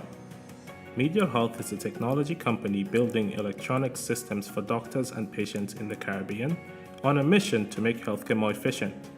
Our flagship product, Medial, is an electronic health record system or EHR that creates a network of patient data that doctors have controlled access to. It is a true one patient, one record system where all of the data is stored and processed within a single platform. We also provide scheduling and patient management software, and we help medical centers get onto the internet. This video highlights how Medial empowers digital transformation within healthcare sectors in the Caribbean. What do we mean when we say electronic health records? They are not PDFs. I repeat, they are not PDFs. Electronic records are digital versions of a patient's medical records that contain raw medical data which can be processed and analyzed using computer algorithms.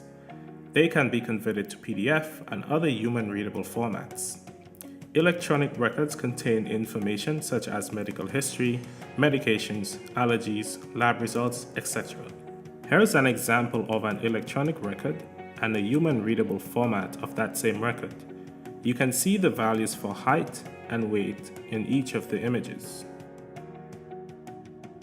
One of the main contributors to physician burnout is the complexity of existing EHRs on the market. We've taken the following steps to ensure our user interface remains simple and easy to use. 1. A simple design. Our team has ensured that our user interface is clean, simple, and consistent. 2. Clear navigation. Menu items are clearly labeled in consistent locations no matter where a user navigates within the application. 3. Multiple data entry methods. Making data entry simple and flexible allows doctors to finish charts quicker and reduces the time spent on the screen. Our goal is to enable doctors to spend more time with patients. Data entry methods include keyboard entry, voice to text, voice commands, file uploads and extraction, and soon, AI-assisted methods to convert free text into structured data. Our layouts are also responsive to ensure that users are just as efficient in navigating and using the application on desktop and mobile devices, including tablets and cell phones. The layout adjusts to the device's form factor to ensure ease of use. We continuously monitor our application using heat maps, and that data helps us improve on the user experience. Medial's modular design allows for scalability, easier maintenance, and reusability of components and features. Please sit back and enjoy a demo of some of the features of our application. Our patient administration module allows for all patient-related features. Registering a patient is easy. Users capture name and identifying information, address information, contact information, including email and fax, and emergency contacts like next of kin, employers, insurance information, and much more. Once a patient is registered, they are assigned a unique and permanent identifier. Our algorithms are robust enough to ensure that the patient IDs remain unique, regardless of how many patients are registered within a given time frame. The patient is registered in our Master Patient Index or MPI, and all other information, including medical records and diagnostic results, is added to this single patient record. With Medial, patients are registered once, irrespective of the medical center they visit within a certain country. Next, we move on to scheduling. With our intuitive calendar, a user can choose to see their appointments and also change the views to display appointments within a given time frame. The user can view an entire month, a week, a day, or the agenda to view appointments chronologically. On hover on each appointment, the user obtains a brief summary of that appointment. Now, let's create an appointment. From the week view, the user selects a time for the appointment. The user would like to create an appointment for Ashley Stanford, who is currently not a patient within the Medial ecosystem. Ashley is registered within a few clicks, only needing a first name, last name, and a telephone number to start. The physician that Ashley is going to see, the appointment type, status, desired service, and times are selected, as well as his reason for making the appointment if provided. Once the appointment is scheduled, he will receive a text message for the appointment confirmation, as well as scheduled reminders as the appointment date approaches. Before Medial's scheduling capabilities, patients were reminded via phone, which would take an average of an hour of administrative time daily. This administrative time is now used for other functions such as patient preparation. All patients receive automated SMS reminders about their appointments. Let's now move on to health information management. A user can record an encounter once a patient has been registered or has an appointment in Medial. Creating an encounter from an appointment is as simple as finding the appointment and selecting to create the encounter from a menu item. The appointment details such as the patient, the reason for the appointment, and any associated notes are automatically transferred to the medical encounter, reducing duplicate data entry. A user is also able to add the chief complaint and the history of presenting illness using multiple input methods, including dictation. Once an encounter is created, doctors and medical staff can now enter data into the patient's chart, starting with social history, family history, medical, hospitalization, and surgical history. Recording history is a crucial part of the patient's medical charts, as these may influence the type of treatment prescribed for the patient. Once all of the medical history is entered, the system provides the user with a summary of the patient's history. On subsequent visits, the patient history will contain the existing data, and the system will prompt the doctor to update the patient's medical history. Doctors can now add medications that the patient is currently taking. Our medication list contains drugs from multiple formularies, including the FDA and the OECS formularies. Additional formularies can be added to Medial upon request. The doctor enters the medication, dosage information, and dates if supplied. The beauty of Medial is that doctors will no longer need to enter this information once prescriptions are created within the application. The prescription data would automatically be added to the patient's medication reconciliation records. The doctor now enters vital readings for the patient. As you can see, the form contains data validation techniques and predefined options to ensure that data is entered in the correct format. Having structured data allows for trends to be plotted on graphs within the system. Once the vitals are recorded and the patient has been triaged, the doctor reviews bodily systems and records findings into Medial. We provide an intuitive way to record results by grouping findings by the affected system and allowing doctors to quickly navigate and select those findings. We also enable the doctors to enter notes on findings directly related against the system that is being reviewed. Once completed, we summarize the review so that another person accessing the encounter does not have to navigate to the form, but can view the findings directly within the medical encounter. The doctor proceeds to record the physical examination, selecting options with the mouse, dictation, and keyboard entry. Once the physical examination is recorded, Medial displays positives and negative result indicators. We provide visual cues to the user at a glance. We can highlight many other features here, but let's talk about a few of the technical decisions that lay the foundation for Medial. Medial is cloud native. Although it can be deployed to on-premise infrastructure, it is explicitly designed to run in the cloud, taking full advantage of the advancements and security of that environment. Here are some of the benefits of running Medial in the cloud. 1. Scalability. As the usage of the application increases and decreases, Medial would automatically add or remove additional infrastructure, and that includes servers, network connections, etc., as needed. Medial can easily accommodate for spikes in traffic or changes in usage patterns. 2. Resilience. Resilience is achieved through distributed architectures, fault-tolerant mechanisms, and automated recovery processes. Medial has an uptime of 99.998%. Our only downtime was a planned outage of about 15 minutes, and no customers were affected. 3. Security. Cloud service providers have teams of security experts who are dedicated to ensuring the security of their infrastructure and services. They continuously monitor and update their security measures to stay ahead of emerging threats and vulnerabilities. 4. Flexibility. Our engineering team can quickly and easily add new features and capabilities to the application without significantly changing the underlying infrastructure. All new feature deployments and changes happen while the system is live. Last but not least, cost savings.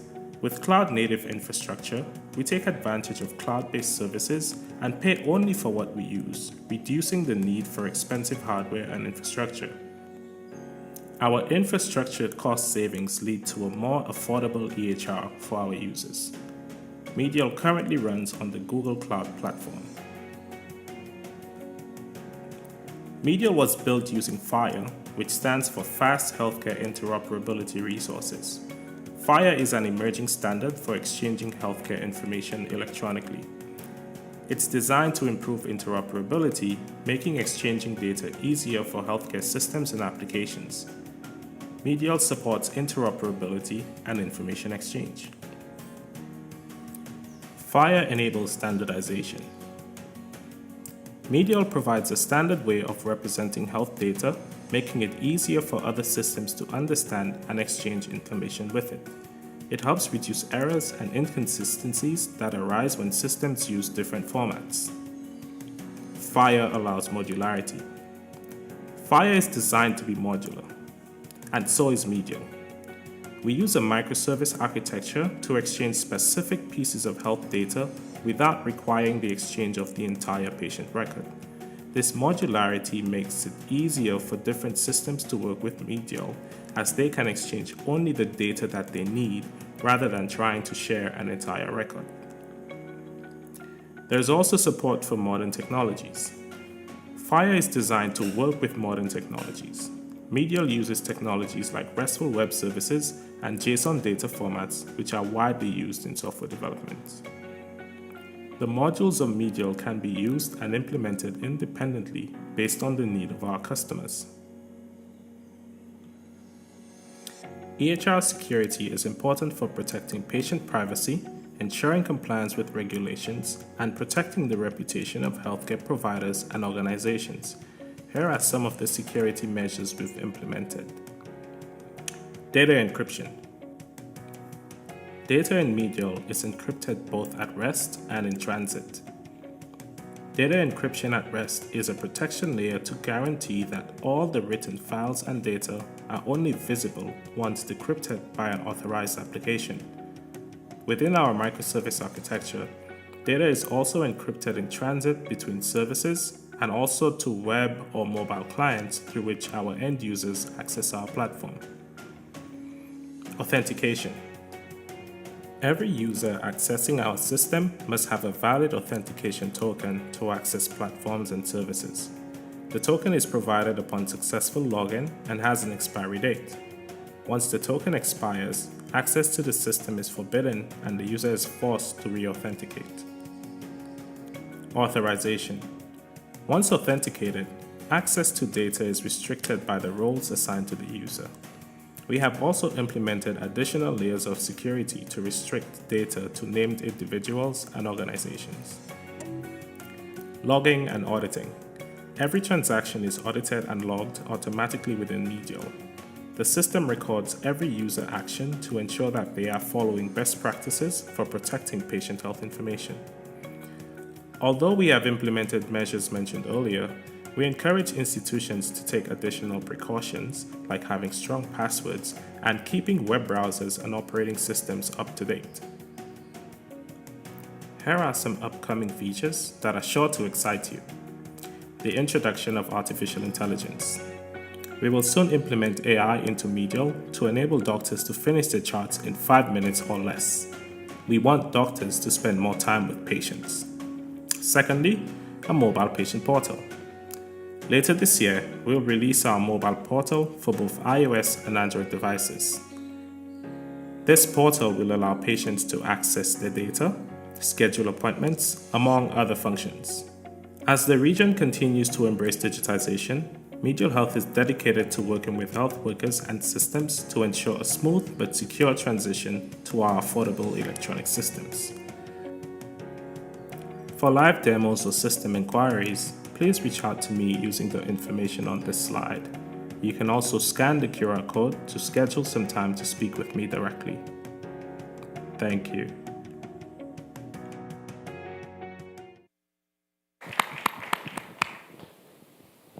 Thank you, Stephen.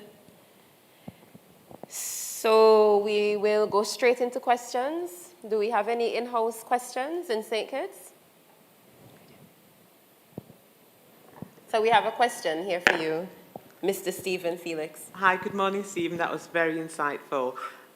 Given artificial intelligence, is there anything built in that has kind of checks and alerts? So, for example, if the patient's history for a certain condition conflicts with medication that's prescribed, will an alert come up? Is that anything that is built in?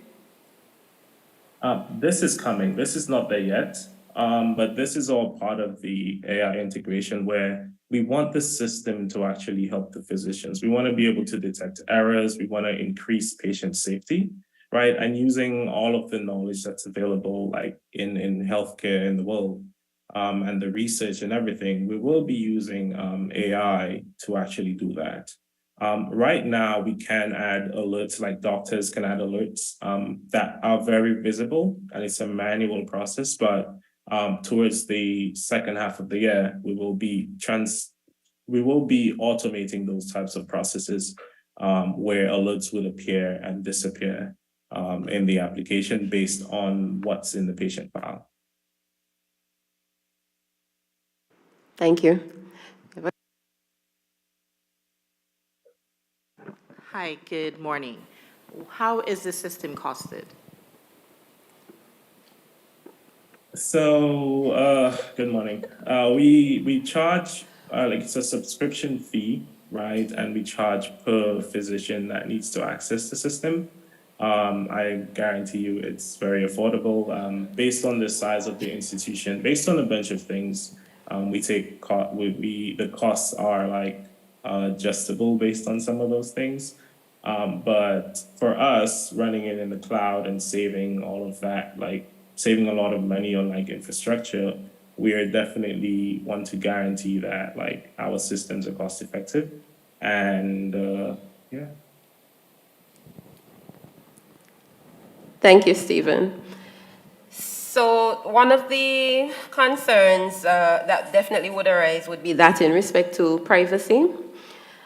How, or rather, what mechanism is in place to be able to ensure that the information that a patient is willing to have shared with their specific physician that they may be seeing at this time, that this may be the only information that is shared? Is there some sort of system in place that allows for patient authentication or anything of that sort? So we are looking at, that's a good question, very good. We are looking at ways in which we can implement something like that where the patient would authorize that, and that will come through the mobile application. So within the mobile application, we're gonna allow for patients to lock and unlock certain parts of the records to facilities, physicians, all of that type of stuff, right? So we're gonna be giving them more access to the data, and they would pretty much be able to determine, like, for the most part, where the data actually sits within that network. Right now, day one, we do have the ability for physicians to be able to lock off a certain piece of the record. So for example, someone comes to you with a condition that's highly, like, I don't know, an STI, for example. Right. That physician can now restrict that piece of information to just them, to just their facility, and whatnot. So we are continuously improving like the security and privacy that we allow through the system. But we're also gonna have some break glass, quote unquote, mechanisms that if that piece of data needs to be accessed, then it definitely will be audited by like the administrators at that medical facility as to why this piece of information needed to be accessed. On paper, you can't really do that. So a lot of times it's omitted from paper. Thank you, Stephen. We have 2 more questions in the in-house audience at this time. Good day, Stephen. I have more of a request than a question, but before I make my request, I have a point. Some of the times, or most of the times, pharmacy gets neglected, but we have to remember that the pharmacy is more accessible. You don't have to pay a consultation fee and you can walk in. So most persons come to the pharmacy first. I am requesting a program, a pharmacy program, to one, process prescriptions from a day-to-day basis, but also create that connection with the physician, because many of the times, persons see the physician and they forget to tell them that, okay, I'm allergic to this medication. So I'm processing a prescription, and on my way to cash out, I realize, okay, no, the person cannot take the meds. Luckily for us at FarmCare, we have a great relationship with all our physicians. I can just call up the doctor and let them know. But it would be nice to have a program that I can just send the information to them and they make the change without me having to actually call them and disturb them during another consultation. Also, sometimes the patient meets the doctor on the road and they have to send them a prescription. They don't have the files right there, but they can call the pharmacy and I can send that information through them, through the data, phone, whatever. So I'm requesting that app. I need you to put that in the pipeline, please. Thank you very much. So this is definitely in the pipeline, right? Because for us, we wanted to make sure that we're a young company, just a little over a year. And we wanted to ensure that we were first able to capture the medical records and capture them really, really well, right? The next thing for us will definitely be pharmacy and medication management, where we would do like some decision support, drug-to-drug interactions, drug allergy interactions and whatnot. And that is all gonna be with like the help of AI. So for us, pharmacists will definitely have access to this, and they will be able to see like some of the patient's history. With that, we're going to try to, well, allow the system to even put in the flags, like the first question we had, so that even from the doctor putting that prescription into the system, they would have already seen this alert, this notification that's like, hey, well, you shouldn't prescribe this medication to the patient. Maybe you can try these other three. That would not lead to a negative interaction. Thank you, Stephen. So, Another Stephen, we would question- another encourage question you. over here. Yes, we have quite a few. Um, so, Stephen. Okay, let's go. The gentleman.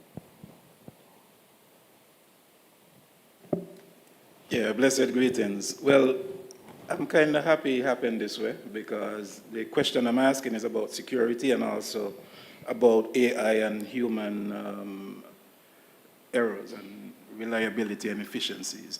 This question was for the presenter before, but I'm going to try to frame it because you mentioned AI. Now, there's quite a bit of AI apps, programs out there that people are using, like ChatGPT and all that. And the scary part was that you just said that the data is stored in Google Cloud. Now, Google just recently released a new AI for testing called Bard. And the concept is that Bard is supposed to be a self-aware, self-learning AI. Now, this is, see, Google listening right now. Google's listening. So, in terms of the evolution of AI, in that right now it seems a little bit tame, and for people who don't understand AI, it sounds exciting and so on.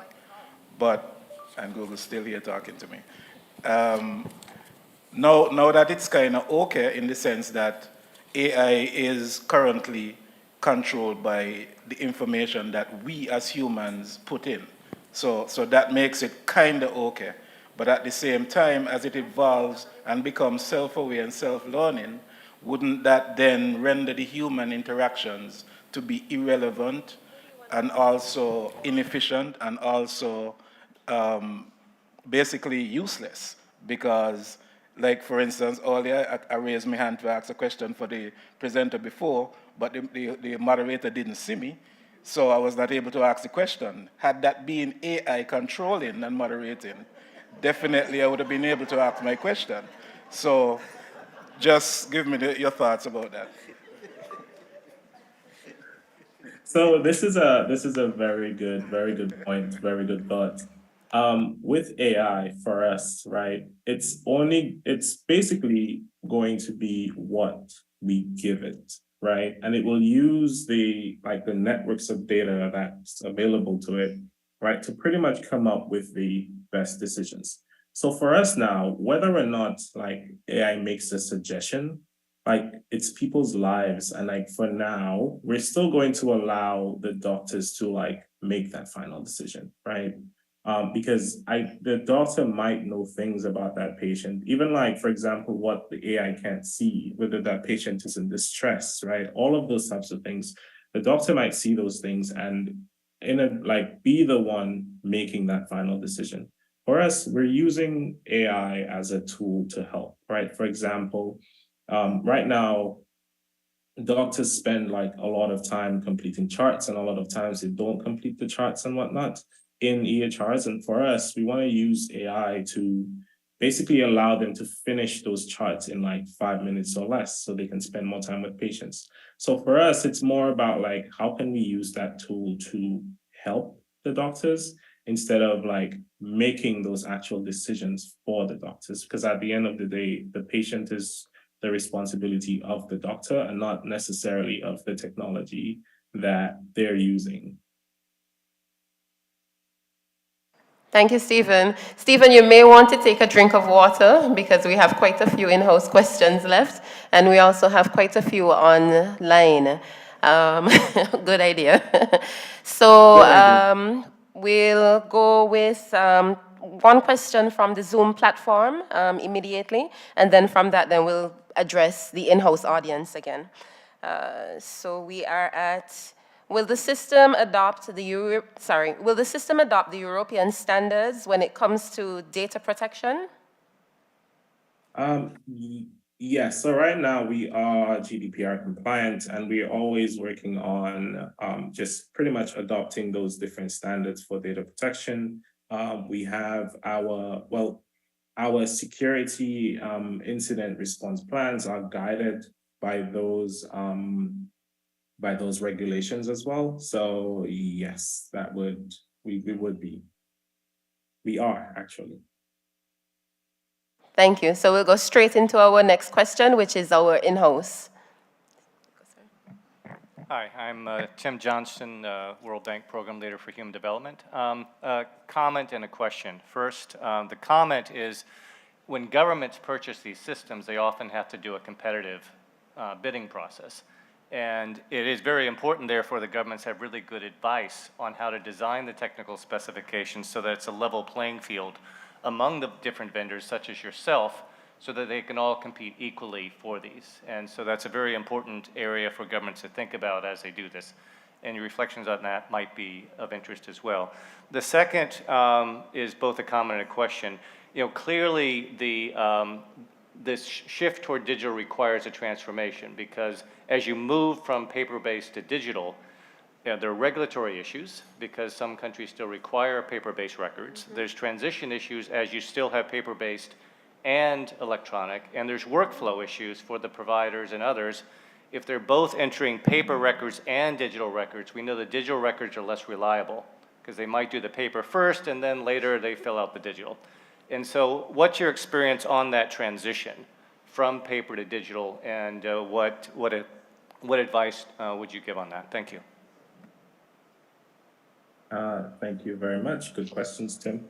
So for us, right, we're building our systems in a way that makes it so easy to use that there'll be no need for recording things in paper first and then putting it into the system, right? We are doing some research on a specific piece of technology that already exists, right, where we can allow the physicians to like record that conversation, so like a voice conversation.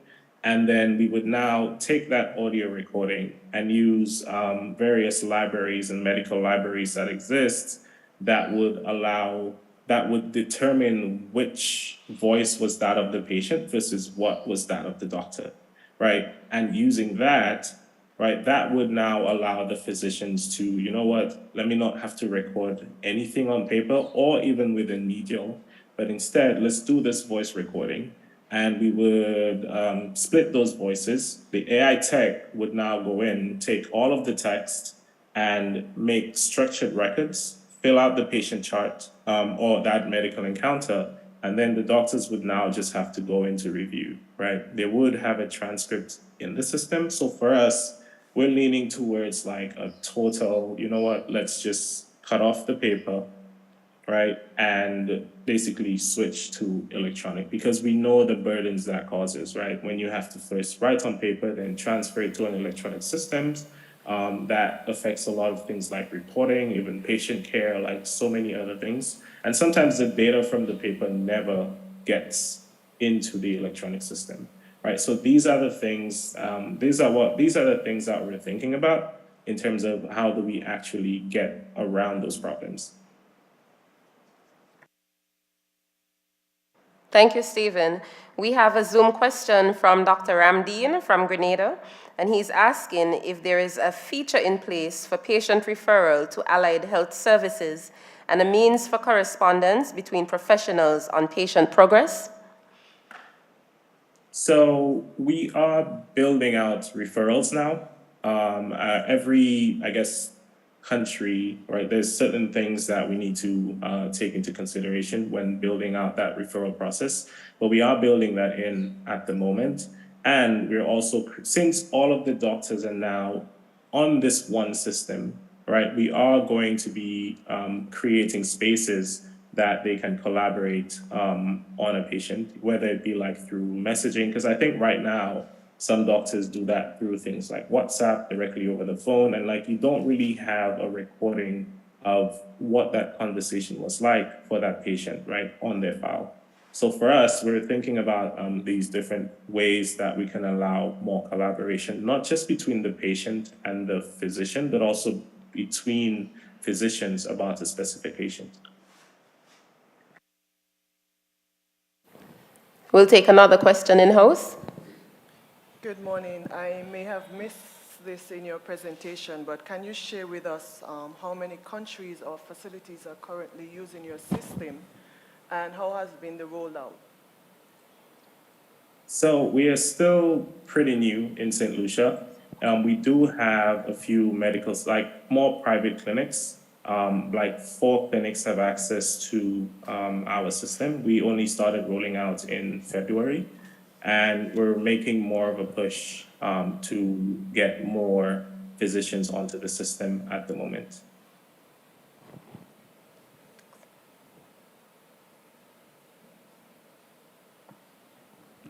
Good morning, and thank you for your presentation.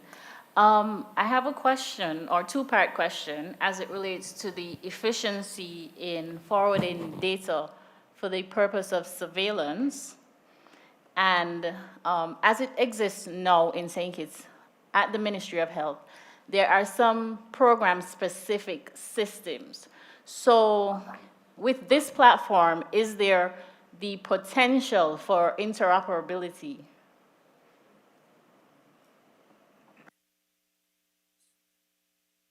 Yes, so Medial is highly interoperable.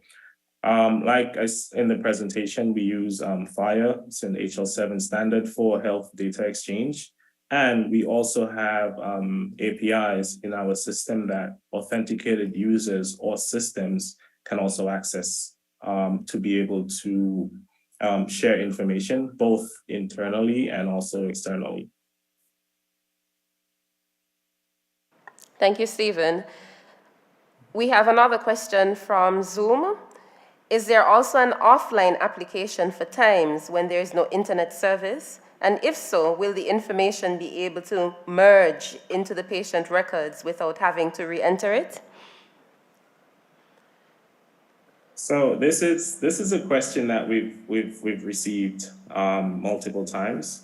So right now we don't have it, right? But we do have a design in place, and like I said, we're still a young company, just a year old, a little over a year. And we do have a design in place that would allow for a local copy, right, of that data if users, well, if the internet drops, for example, there'll be a local copy, and then we would have some automated processes in place that would automatically take that data and put it into the system without having to re-enter the data. Some of the larger facilities they've even indicated that they would like a hybrid of this approach where they'd want a local copy of the data. So we could switch to the local copy if the internet goes down. And then once it's back up, we would sync everything automatically. So we don't want any duplication of work. So I'll just read a Zoom comment, which is actually in relation to what you would have just explained, Stephen. And it says, in relation to the paper recording of information, we are in the Caribbean and power outages are still a reality.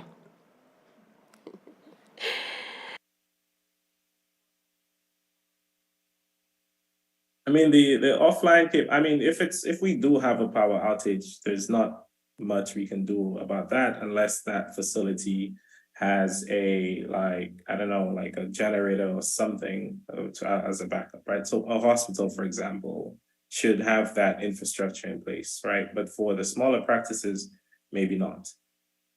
Since that data is hosted on the cloud, it's persisted almost forever unless it's demanded that it's removed, right? So it will be there, the data will be available. And if you do have a power outage, because of the flexibility, the form factor, the responsiveness of our application, right? You can use this on your cell phone and be maybe even more, just as efficient as doing this on a computer. So you can use your cell phone as a backup. Thank you, Stephen. We have another question in audience. Good morning. Thank you for your presentation. I'm very excited to hear about the electronic health records use in the hospitals. However, you only mentioned the physician's use. Is there any plans to include nurses as well in your upcoming platform, especially as we use what we call the nursing care plan to care for our patients? Are you consulting with any nurses in the region to assist in building this electronic system? That is very important for us at this time. Thank you. Good morning. Very good question. So because of the modularity of our platform, we're currently adding a module in there that would allow the basic nurses notes and progress notes and whatnot as a start, right? Because we want it to be a bit general. And there is a role for nurses in the application. They will have access to data. They will be able to do things like that. Maybe admins and whatnot will not be able to do, but we are building that in. Right now, we don't yet have any, we're not working directly with any nurses for that, but later in the year, we will be doing that as we continue to develop those modules and specializations more. So here's a bit more about how we operate, right? So for us, we're working with the more general practitioners at this moment. Then we're targeting various, for example, pediatrics and OBGYN. Then we're going to be targeting like a bunch of different specialties as we continue to customize those modules within the application. And that all depends on like the priority. That depends on a bunch of things that basically affects our roadmap. So yes, for nurses, we would love to work with a nursing body, a group of nurses that would allow us to build and customize this module, as this is one of the most important ones for hospitals. Thank you, Stephen. Stephen, as a medical practitioner and specifically as an oncologist, my greatest nuance in respect to selection of what would have been an EMR system would have been finding the specific information that pertains to my specialty, more along the lines in respect to what would be chemotherapy, being able to record the number of cycles that a patient would have had, being able to record when there is a delay as a result of whatever reason, and so then the patient may not have been able to comply with what would have been the otherwise scheduled cycle. At the same time, too, you just mentioned in respect to working along the lines with OBGYNs, they too have their specific requirements along the lines of their specialty, perhaps in terms of describing what would be the cervix and so forth. My observation with the examination layout that you presented, it appears to be more along the lines in terms of generalized medicine or general medicine. Is there any intention to be able to specialize it more towards being able to cater to the specific needs of the individual specialties that exist across the board? So very good question. That's there, actually. We just didn't get to it because I think we wanted to talk more about like the system itself.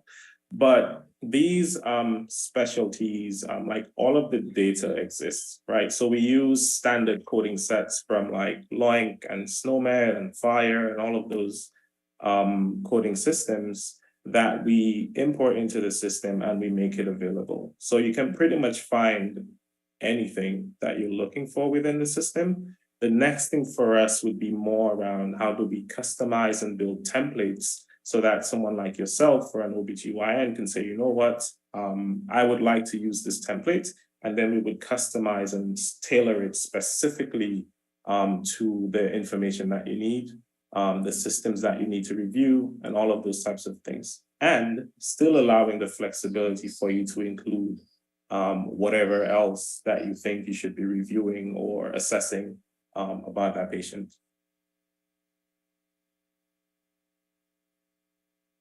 taking our very tough questions. We have Bring them so many on. questions left in audience. I'm not sure if our technical team will permit us to be able to do so at this point in time. Let me try and take one question on this side of the room. We have to keep it short, though. Stephen, well done. I mean, it's amazing for 1 year as a startup. I think you've done a tremendous job. I wanted to find out, with the move to empowering patients to take greater control of their data, and I know you said you're going to create an app for patient health records.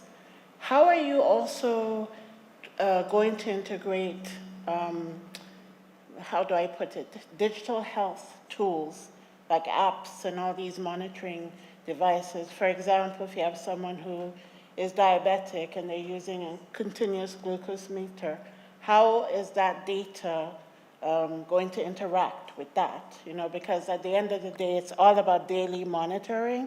And if they have the app to be able to put it in there, when it's time for the doctor to pull up their records, they could see, you know, over 2 weeks, 3 weeks, what the blood glucose has been. So what sort of options are you looking at possibly integrating? Is that part of your roadmap?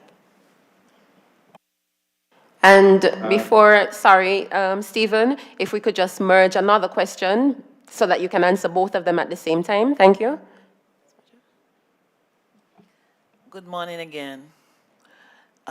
Does your platform, or would your platform provide for the entry of the ICD codes so that diseases can be classified, especially with the non-communicable diseases, so that research can be done from that site as well? Thank you.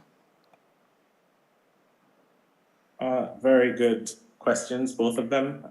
Let me address the second one first. So ICD, yes, that would actually be automatic, where if you list a condition, we can categorize it into its various ICD bucket.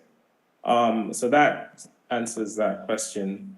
For the first question, Medial, my initial idea for Medial was actually a patient portal first, right? Because I wanted patients to be able to, I know we have like, when it comes to NCDs and whatnot, like we're kind of high, right, in the world when it comes to NCDs and whatnot. So initial idea for Medial was to allow patients to be able to monitor and track those things, not only for themselves, but actually for their family members. So for example, if I were to be the one doing this for my grandmother, I would be able to, in her patient file, say, you know what, Granny, let me record your blood sugar levels or whatever, right? So having that on mobile makes it extremely powerful because there are so many devices that you can connect with Bluetooth as well, but we will be building those connectivity layers and supporting various devices that would allow patients to do that and track it.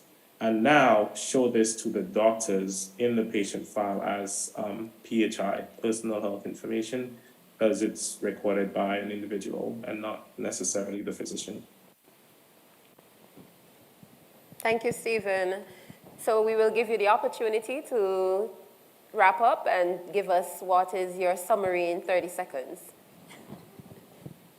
All right, thank you so much. So I think this is, I'm not gonna say was, because it's gonna continue. This is a very, very good conversation. And like I said, and also Richie earlier, with action, right, we'll definitely see changes and basically be able to build stronger and more resilient and also interconnected health systems within the Caribbean.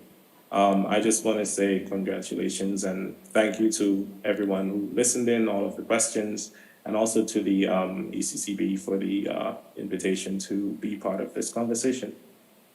Feel free to reach out to me. Contact information is there. Happy to answer questions, happy to speak more about the product and also talk about our roadmap in the next 2 to 3 years. Ladies and gentlemen, let's give a warm round of applause to Mr. Stephen Felix from Medial Health. We now invite you all, our audience in-house, to take a short 5-minute break, move around, stretch, take deep breaths, and then return promptly so that we can resume within 5 minutes. Thank you.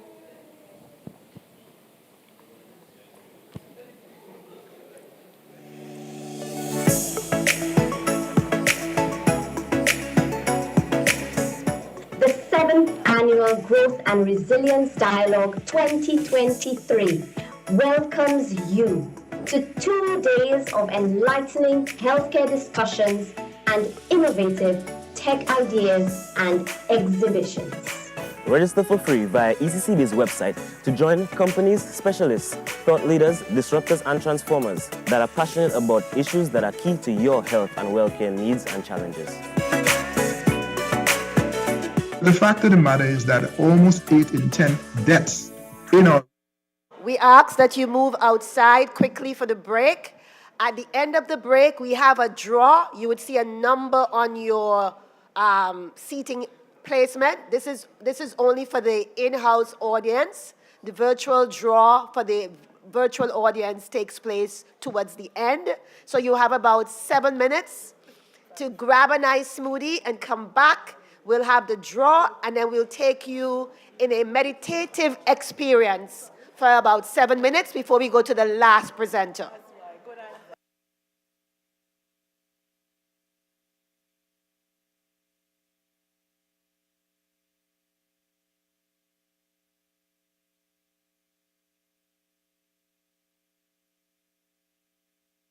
Going to experience stress and adversity in our lives. No one is immune from this aspect of the human experience.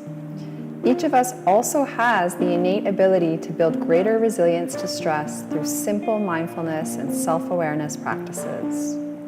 Resilience is the ability to adapt to and recover from stressful circumstances, and resilience is ultimately built at the nervous system level. By establishing more experiences within our daily lives of presence and connection to our internal self. Scientifically, we know that 2 of the primary methods for building resilience are 1, establishing emotional awareness and balance, and 2, creating safety and connection with others. Our emotional state influences our heart rhythms and ultimately our nervous system responses. Positive emotional experiences create openness within both the mind and heart, enhancing our ability to tap into intuition, creativity, problem solving, cooperation, and communication. On the other hand, stressful emotional states cut off access to our higher thinking brain, limiting our ability to think clearly, perform effectively, and connect with one another. Mindfulness practices open our awareness to what's happening inside of us, to our feeling state. And the non-judgmental observation of this feeling state gives us the information we need to live in deeper alignment with the truth of who we are. To build resilience to stress and connect more openly with one another, we need to create moments of spaciousness where we come out of the thinking mind and tune into the wisdom of the body in the present moment. The Be Me Project is an organization devoted to building resilience through mindfulness education. We offer tailored workshops to meet your organizational needs as well as guided individual programming. For more information, please visit us on Instagram at BeMeProject for free mindfulness resources, and check out our website at www.bemeproject.com for more information. Thank you.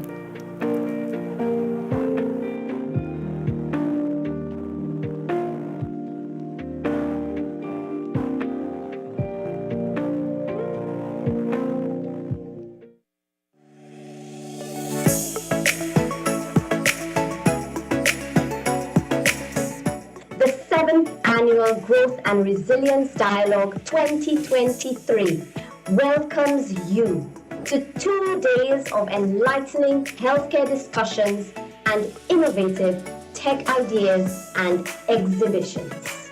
Register for free via ECCU's website to join companies, specialists, thought leaders, disruptors, and transformers that are passionate about issues that are key to your health and welfare needs and challenges. The fact of the matter is that almost 8 in 10 deaths in our region are attributed to non-communicable diseases.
Each of us is going to experience stress and adversity in our lives. No one is immune from this aspect of the human experience. Each of us also has the innate ability to build greater resilience to stress through simple mindfulness and self-awareness practices. Resilience is the ability to adapt to and recover from stressful circumstances, and resilience is ultimately built at the nervous system level by establishing more experiences within our daily lives of presence and connection to our internal self. Scientifically, we know that two of the primary methods for building resilience are 1, establishing emotional awareness and balance, and 2, creating safety and connection with others. Our emotional state influences our heart rhythms and ultimately our nervous system responses. Positive emotional experiences create openness within both the mind and heart, enhancing our ability to tap into intuition, creativity, problem solving, cooperation, and communication. On the other hand, stressful emotional states cut off access to our higher thinking brain, limiting our ability to think clearly, perform effectively, and connect with one another. Mindfulness practices open our awareness to what's happening inside of us, to our feeling state. And the non-judgmental observation of this feeling state gives us the information we need to live in deeper alignment with the truth of who we are. To build resilience to stress and connect more openly with one another, we need to create moments of spaciousness where we come out of the thinking mind and tune into the wisdom of the body in the present moment. The Be Me Project is an organization devoted to building resilience through mindfulness education. We offer tailored workshops to meet your organizational needs as well as guided individual programming. For more information, please visit us on Instagram at BeMeProject for free mindfulness resources, and check out our website at www.bemeproject.com for more information. Thank you.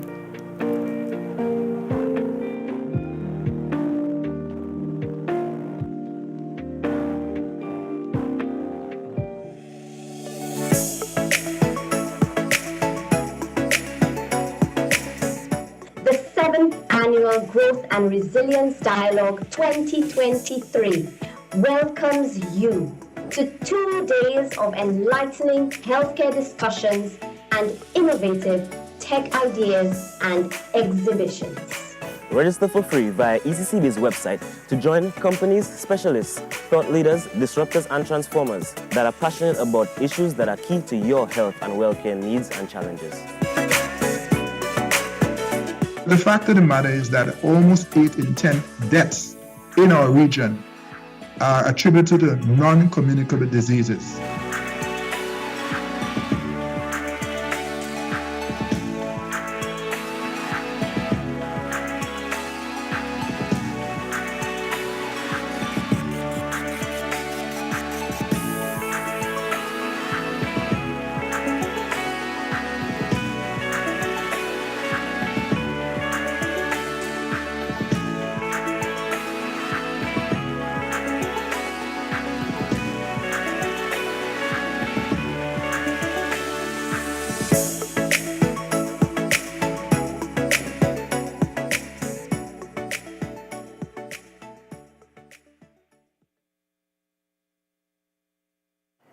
Each of us is going to experience stress and adversity in our lives. No one is immune from this aspect of the human experience.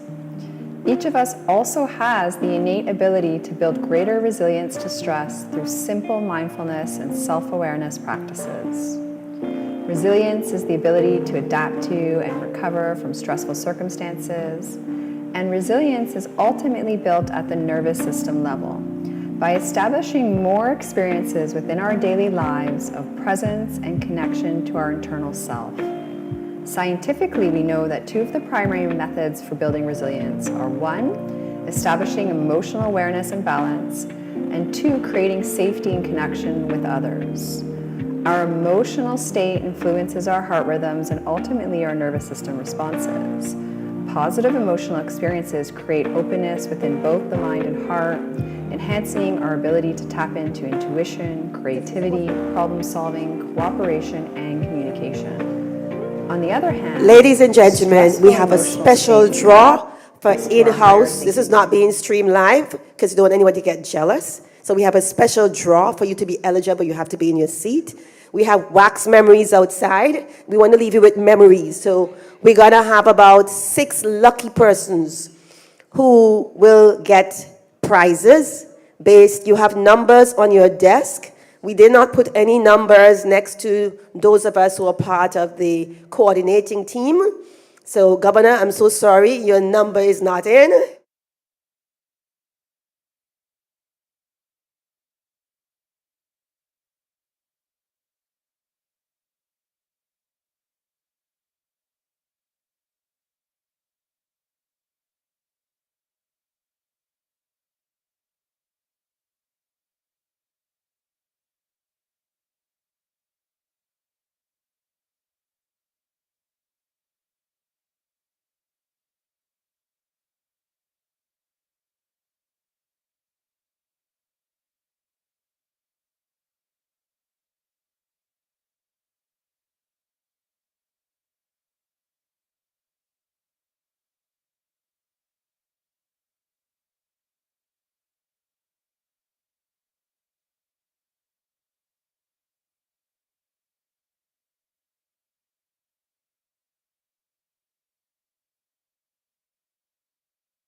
Muhammad, Mr. Ali Wali Muhammad was drawn to yoga in his lifelong quest of exploring and questioning the deeper meaning and purpose of life. In 2013, he decided to reboot his life and took the determined journey to Ecuador in South America. This was to do official yoga studies and training. Upon successful completion, he returned home to St. Kitts, and shortly thereafter, he went full-time into teaching yoga and is now a certified yoga instructor. In 2019, Mr. Ali Wali was selected to represent the Federation of St. Kitts and Nevis at the world's largest religious spiritual festival, the Kumbh Mela in India, that attracted over 237 million people. Let's give a warm round of applause for Mr. Ali Wali Muhammad.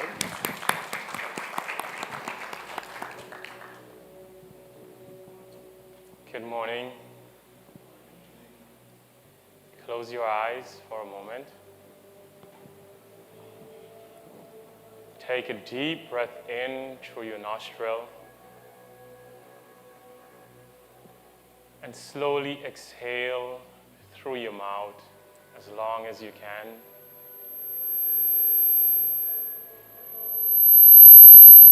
Deep breath in through your nostril.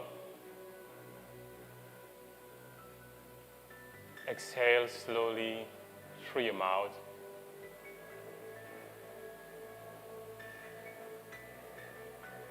Deep breath in through your nostril.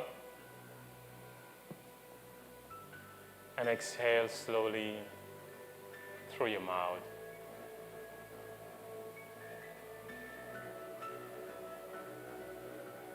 Allow your head to be relaxed.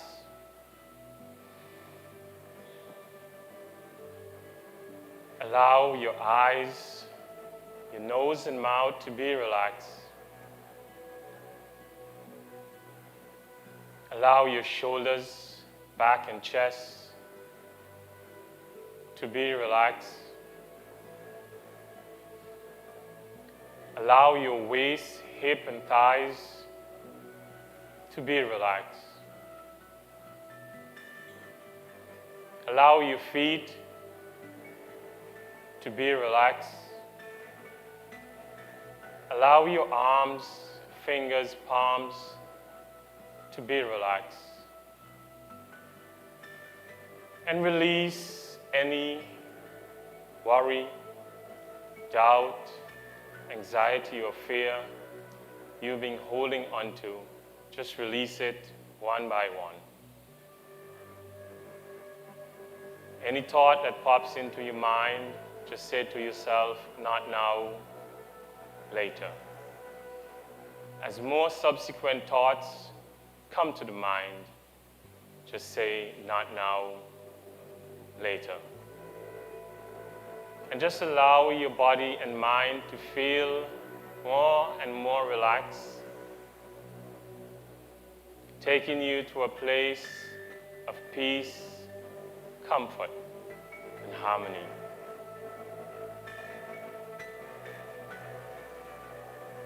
And just for a moment, imagine you're in this beautiful tropical rainforest. You can hear the birds as they chirp their beautiful, melodious melodies and songs. You can hear the bees singing lustfully. You can smell the scent and aroma of the lilies, the roses, and the different plant life in this beautiful tropical rainforest. And you can hear in the distance the waterfall. And as you hear the waterfall, you can feel the sensation moving in the body, the excitement. But just allow yourself to be calm, to be relaxed, taking it one moment at a time. You are at peace, you are safe, you are whole, you're complete just the way you are. And take a deep breath in through your nostril. Exhale slowly out your mouth.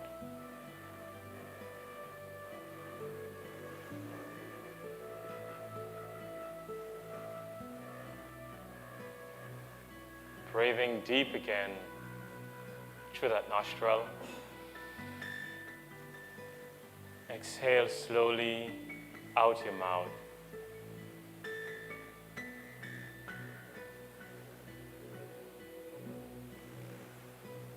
Allow the breath to be your anchor. Allow the breath to be your guide. And just go with the breath wherever it takes you. And just be mindful that you are safe with the breath. The breath is your friend. The breath is your master. The breath is your company. So nurture it. Take care of it. Give it the vitality it needs. Breathing deep again. And exhale slowly.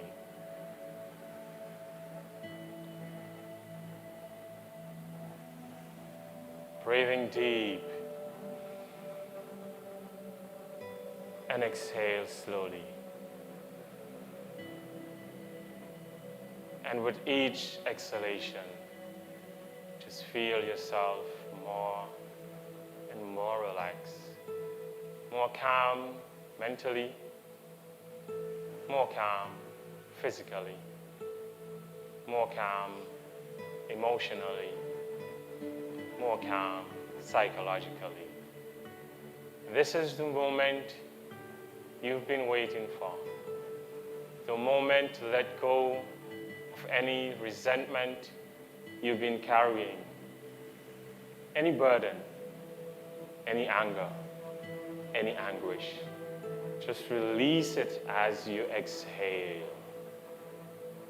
So deep breath in and exhale doubt and worry.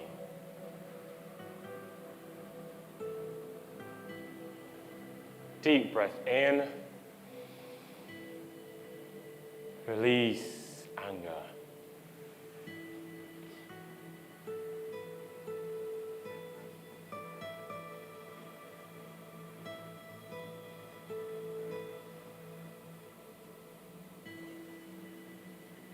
And just feel more relaxed, more calm.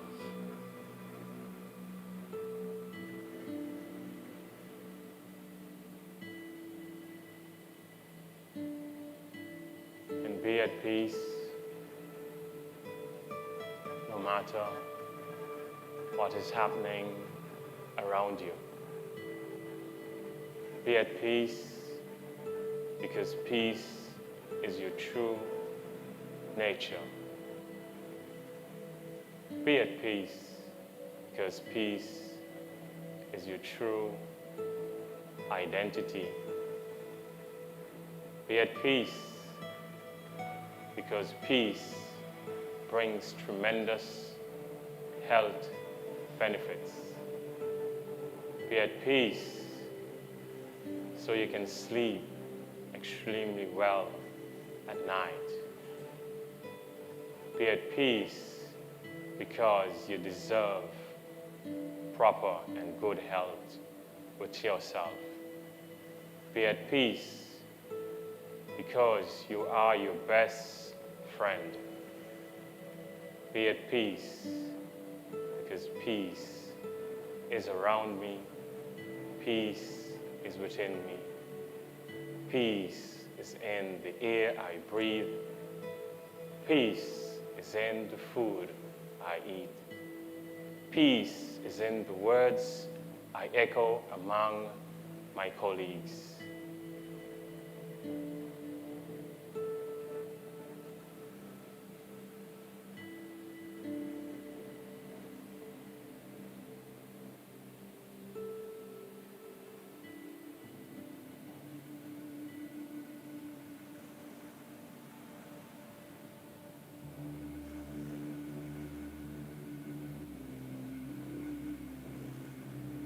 just continue to be relaxed and be calm.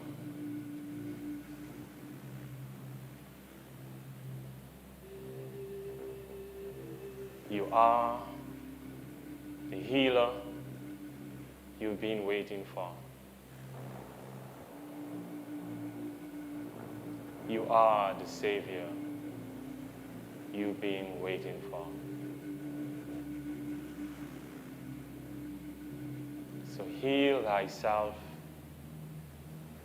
by learning to be at peace with yourself first and with everything around you.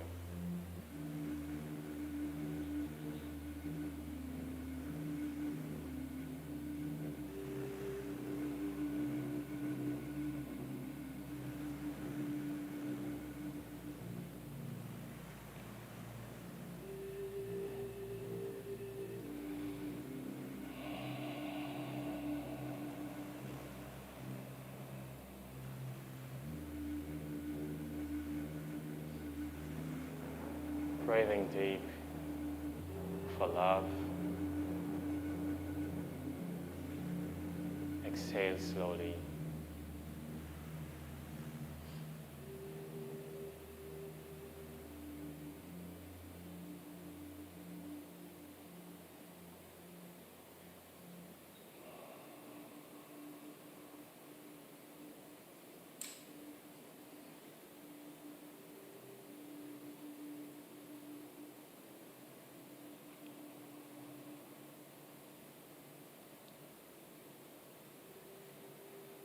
Deep breath. The breath is the guide. The breath is the friend. And thank you for having me. And remember to breathe in and exhale. Namaste.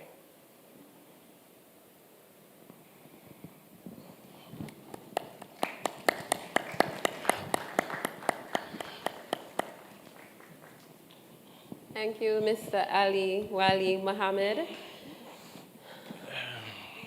I think we can all say that we're much more relaxed, yes? I might actually have to ask the governor to continue in my role and allow myself to make an exit and find a comfortable place to get some sleep now. Thank you so very kindly, Mr. Mohammed. We appreciate that. Thank you. So we will continue and move right into our final topic for today, which is technology in healthcare education, new developments in medical simulation and digital anatomy. And this will be presented by the Atalem Global Education. We have Dr. David Prylock, who is the Senior Associate Dean at the American University of the Caribbean School of Medicine in St. Martin. Dr. Prylock serves as the lead faculty and administrative officer overseeing St. Martin-based faculty, campus operations, and strategic community relationships, including key government and community partner relations. Dr. Prylock is a vascular and interventional radiologist with more than 12 years of experience in clinical education and physician leadership. He is joined by Dr. Marina Alfari, who is an associate professor of basic and clinical sciences at the American University of the Caribbean School of Medicine, a company that specializes on the preparation of medical specialists. She is trained as a general surgeon and currently contributes by teaching clinical anatomy, dissection, radiologic anatomy, and clinical medicine to medical students of the first through the 5th semesters. They are joined by Dr. Rhonda McIntyre, who is the Senior Associate Dean of External Affairs at Ross University School of Medicine. Dr. McIntyre is a board member of the Caribbean Accreditation Authority for Education in Medicine and Other Health Professions, the CAMHP. and of the Barbados National NCD Commission. She is also the director of the Ross University School of Medicine Heart Training Center, an American Heart Association accredited training center. Dr. Heather Dyer is a surgeon, medical educator, and researcher. She is a professor and chair of the Department of Clinical Foundations at the Ross University School of Medicine.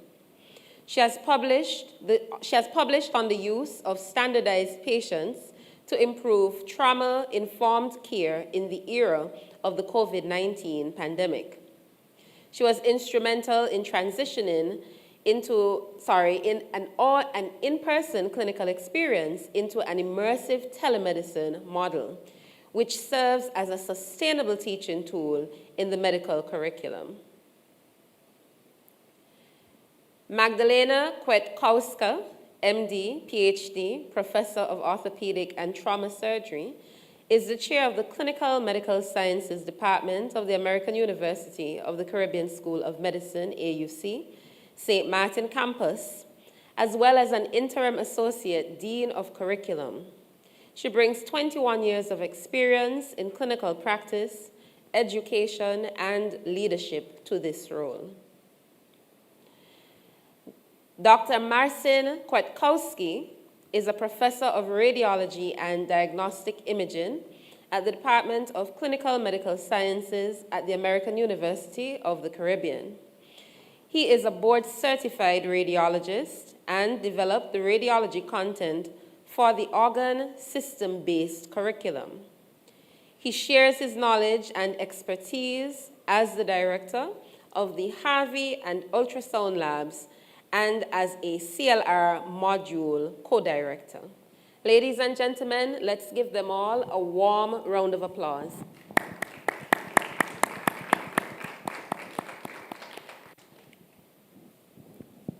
So welcome, and we turn it over to you.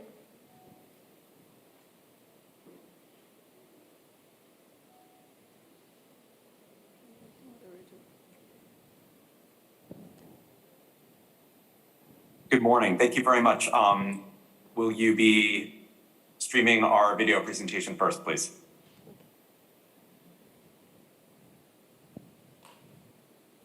Yes. Thank you for joining us today. My name is Dr. Natalie Humphrey, Assistant Dean of Community Engagement from the American University of the Caribbean School of Medicine. And I am Dr. Rhonda McIntyre, Senior Associate Dean for External Affairs from Ross University School of Medicine. We are thrilled to be part of the 7th Annual Growth and Resilience Dialogue, hosted by ECCB, and to talk to you about how our medical schools are changing the healthcare landscape. Let's get started. Both Ross University School of Medicine and the American University School of Medicine are part of Adtalem Global Education. Adtalem is a leader in post-secondary education and a leading provider of professional talent to the healthcare industry. Our institutions operate with the mission to expand high-quality education and to address critical workforce shortages that ultimately will reduce healthcare disparities and improve health equity in our communities. Let's learn more about AUC. Founded in 1978, AUC has graduated more than 7,500 doctors since its founding.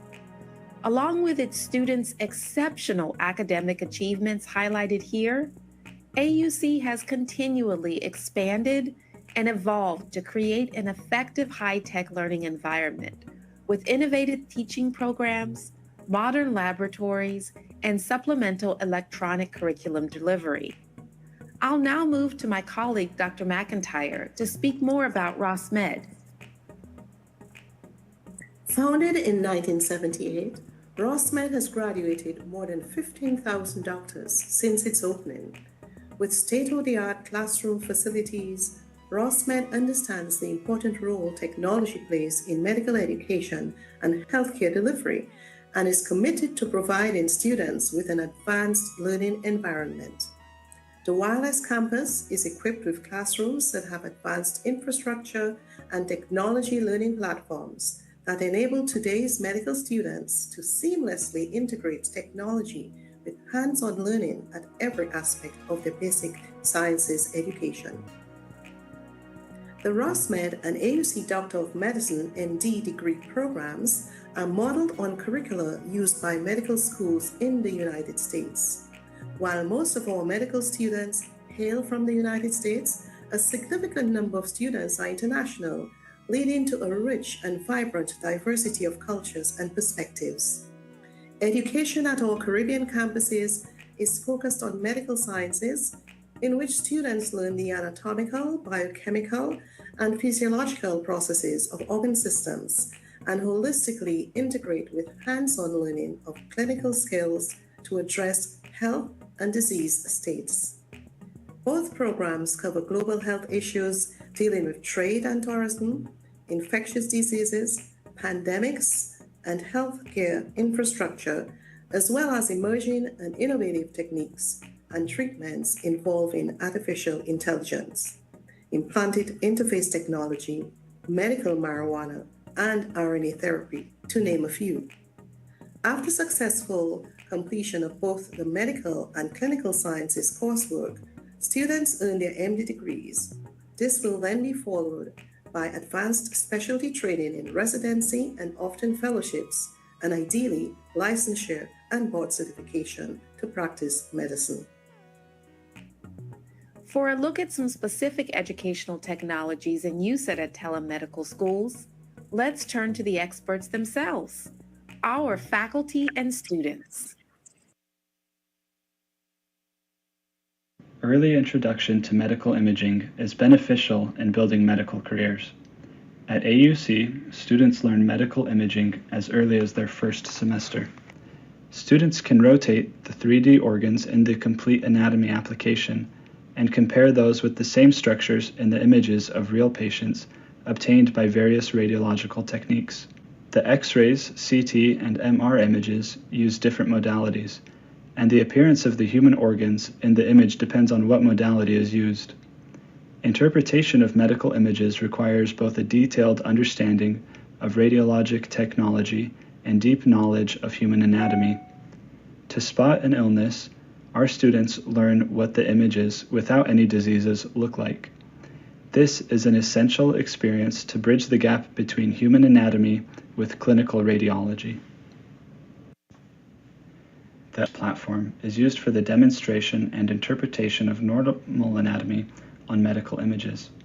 We can find all regions and radiologic modalities here. For instance, when we are learning the head and neck region, we can click on the head here and see what is available in the library. Let's open, for example, this axial CT image of the head. You can see that the sagittal and coronal views are also available. We just need to select those on the side platform here. Now, we can scroll through the images and compare the structures in all three planes. It is easy to know the difference between the type of image, CT or MR, by comparing the bones on images. The bones are radio opaque on CT images and appear as bright as they are on the X-rays, while on MRIs the compact bone is radio lucid and approximates dark, almost black color. Radiologists apply various settings to focus on one or another type of tissue. We call these settings windows. Bones window shows bones clearly, while the parenchymal windows are designed to see the organs and any abnormalities better. The brain appears differently as well. On CTs, different parts of the brain appear in different colors, which allows us to ensure the structures of the brain are intact. The database of clinical cases available on the Learning Portal includes more than 3,000 clinical cases, which may be sorted out according to the affected region and system. Students can find and evaluate anonymous patients with several pathologies. This case, for instance, represents a 6-month-old patient with multiple fractures of the skull and facial skeleton. CT images help to evaluate the extent and type of bone fractures, and 3D rendering of the head demonstrates the precise localization of the trauma and other organs that may be affected due to the close topographic relationships. There is always something interesting to discuss with your classmates. Working in small groups helps students to develop professional communication skills, as collaboration is important in medical careers. We are going to focus on ultrasound examination of both kidneys and the aorta. So these ultrasound mannequins are a great teaching tool because they allow us to demonstrate what the ultrasound imaging looks like for our students, and we can also look at different organs with different pathologies. Something that is really unique about these mannequins is that we can simulate what it would look like with the bones on, or in this case, turning them off, just like that. One thing to remember with the ultrasound is that anything that is more dense will appear as a lighter color, and anything less dense will be darker, and fluid will be completely black. Air, however, can obstruct view and cause some shadowing, and so we can remove the intestines just in case it creates any shadowing over the kidney. Now we have a student who is going to be looking at the right kidney. Something we've been able to do with these mannequins is we can simulate pathologies. So in this case, we've uploaded a renal cyst so the student can see what it would look like on a real patient. And here she froze the image, and now she's using a measuring tool to measure the size of the renal cyst. Now I'm showing the students how we would scan the abdominal aorta, which is the vessel that carries blood from the heart down through the abdomen and eventually to the legs and feet. I'm showing them how we would identify the aorta amongst the different vessels and organs inside the abdomen. So right now I'm just showing the technique for scanning the aorta. Something unique about ultrasound is that if we notice something is wrong, we can adjust the probe and we can scan from a different plane of view, just so we can get a more holistic picture of the certain organ or vessel that we're trying to observe.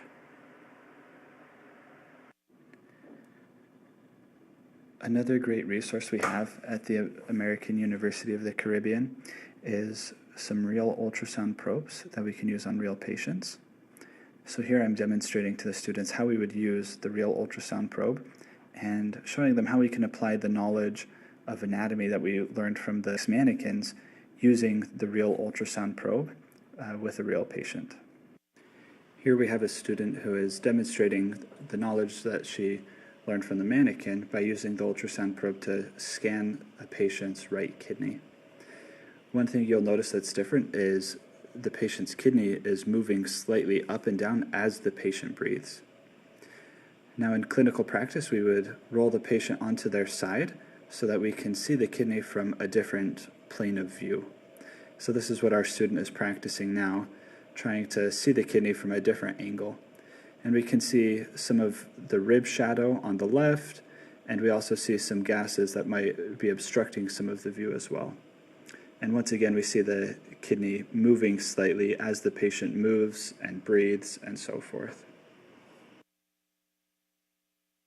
Another cool thing with these real ultrasound probes is that we can observe the flow of blood. So our last student is scanning the patient's aorta, and we're going to be able to observe with the color Doppler the flow of blood.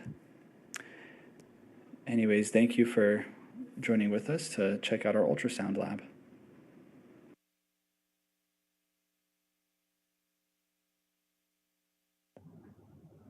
Hello, my name is Dr. Heather Dyer, Professor and Chair of the Department of Clinical Foundations at Ross University School of Medicine. Today I'm excited to be showcasing our teleambulatory healthcare experience between our students and patients. Due to restrictions put in place because of the COVID-19 pandemic, it was imperative to mitigate the attrition of pre-pandemic experience and to explore ways to create a course which incorporated the innovative technology, met the curricular objectives while meeting all social distancing protocols. This teaching model combines small group and large group teaching with students and faculty joining remotely at the SILS Renal Care Dialysis Center, a clinical partner site for ROSMed. By using the augmented reality headset, students engage in an immersive virtual tour of a renal dialysis center, interview patients, and perform virtual physical exams, in addition to participating in an interprofessional collaborative practice model. What was developed in response to the pandemic has become a sustainable teaching model here at RosMed, thereby equipping our students with the skill sets to successfully deliver healthcare in the telehealth format. Our second and final video highlights the numerous activities delivered by the Department of Clinical Foundations in the Ross University School of Medicine Simulation Institute. The Ross University School of Medicine's Simulation Institute is an accredited simulation center determined by the Society for Simulation in Healthcare in the areas of teaching and education since November 2013. As you will see, the center includes high-fidelity simulation using Laerdal 3G SimMan, as well as Harvey cardiopulmonary simulators.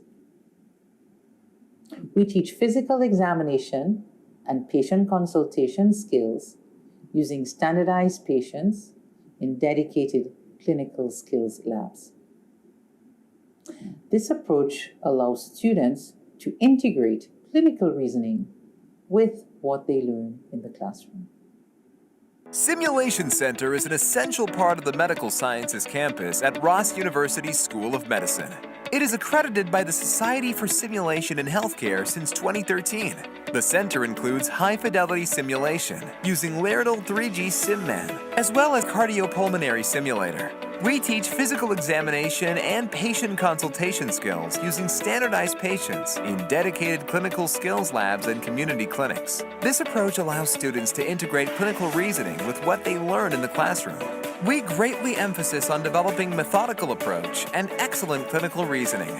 Recently, we have implemented AI-supported intelligent digital patients, virtual patient case scenarios, and an innovative telemedicine educational model in the curriculum that truly supports the theme of excellence in a new era. Our mission is to prepare highly dedicated students to become effective and successful physicians.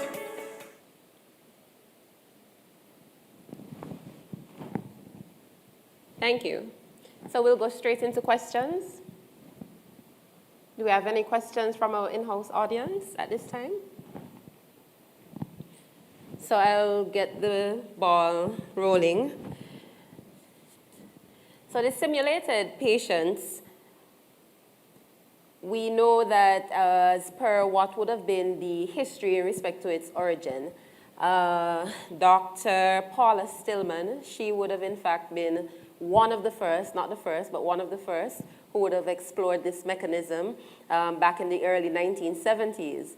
And as such, too, we know that she is famous for having created what would have been mothers of imaginary children, right? Mothers, in other words, then where women would come in and they would give what would be an account in respect to certain symptoms that their child would be presenting with.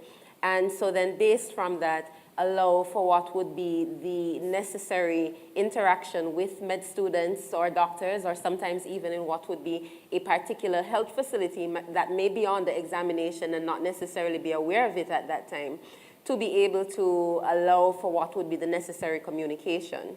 This is an otherwise good method in respect to what would be allowing for the formation, the development of rapport, which is very necessary as training when it comes to medicine on a whole. However, would we be concerned in respect to the limitations that it may pose? In other words, in situations where we would have students that are primarily focused only on a specific band of symptoms. They're given perfect scenarios. And those of us who practice medicine on a day-to-day basis, we are aware of the fact that we seldom ever get what is going to be that perfect case, where all of the symptoms that are listed in the book would actually be presented or given to us at a time by a specific patient. Whether it is that the symptoms are all there, or whether it is that the patient may simply neglect to make reference to some of these. Do we concern ourselves with the preparation that the students may then, should we be concerned about their preparation, having lacked what would be that interactive association with real students, or rather real patients? Yeah. Thank you for your question. I'm going to ask Dr. Dyer from Ross to start with that one. Thank you so much. First of all, let me thank you, everyone here at the panel, as well as the organizers here of this wonderful dialogue, for having me here, and my team as well. And Dr. Grantip, thank you for such an excellent question. Yes, indeed, simulating what is indeed the realistic medical environment and dynamic environments, such as is the case for healthcare, is something that certainly is something that requires a robust thought and very robust organization as well. What we do have is a very structured program, and we have within our department, we have a standardized patient training program. And so all that we do in terms of preparing the standardized patients is done in the context of looking at realistic medical scenarios and varied medical scenarios. So within our clinical skills program, we scale up the complexity and also the high stakes, low stakes situations so that students are exposed across or 5 semesters to standardized patients in a variety of scenarios and models. And what our students do say is that it's highly realistic and certainly prepares them as they go into the community. So it's done alongside interacting with real, as we call them, we call all our patients, but it's a mix of the standardized as well as the immersive clinical scenarios.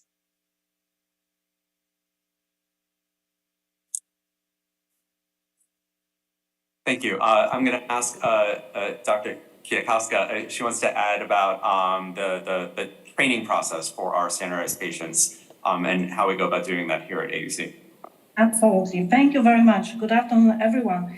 So, similar to the Ross University, we have the standardized patient program. We have the director and trainer of standardized patients. Our patients are our community members, and they are participating in various activities, in simulations, but also in the small group sessions. We have 2 different cohorts of standardized patients. Some of them, they prefer to play the role for the history-taking skills, and others are working with our students for physical examination skills and also for the ultrasound skills. We are very grateful for our community, and we have more than 50 standardized patients that have been trained and been with inspiring our students and helping them gaining their skills. Some of our standardized patients have been working with us for more than 15 years. So this is very successful program, and our students really appreciate the opportunity to interact with the standardized patients on a daily basis. Thank you. Thank you.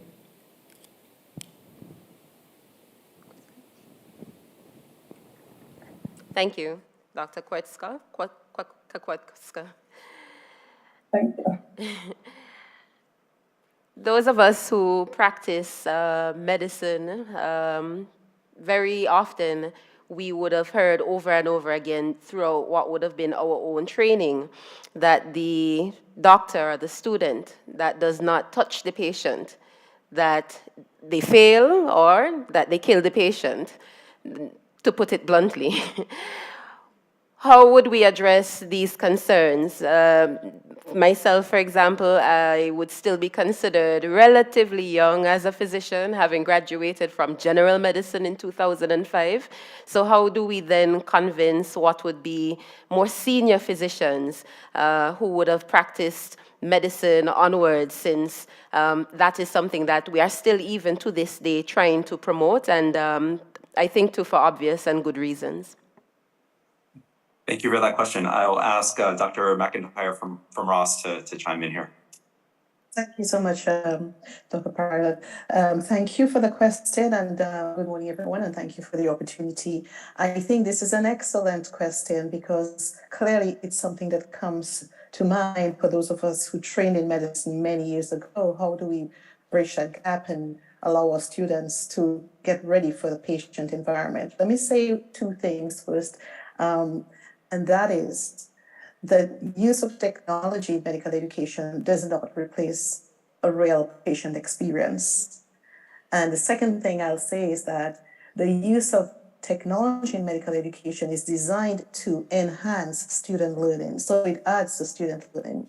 Regarding the first point, in terms of the technology not replacing actual patient contact, we strongly believe that early hands-on experiences with patients is a must for all students. In fact, we feel so strongly about it that at RossMed, we've launched a hands-on, early hands-on program where students actually get to interact with patients literally in the first few weeks of medical school. And I know our sister school, AUC, also have their students exposed, allow their students to get exposed to patients in the community as well.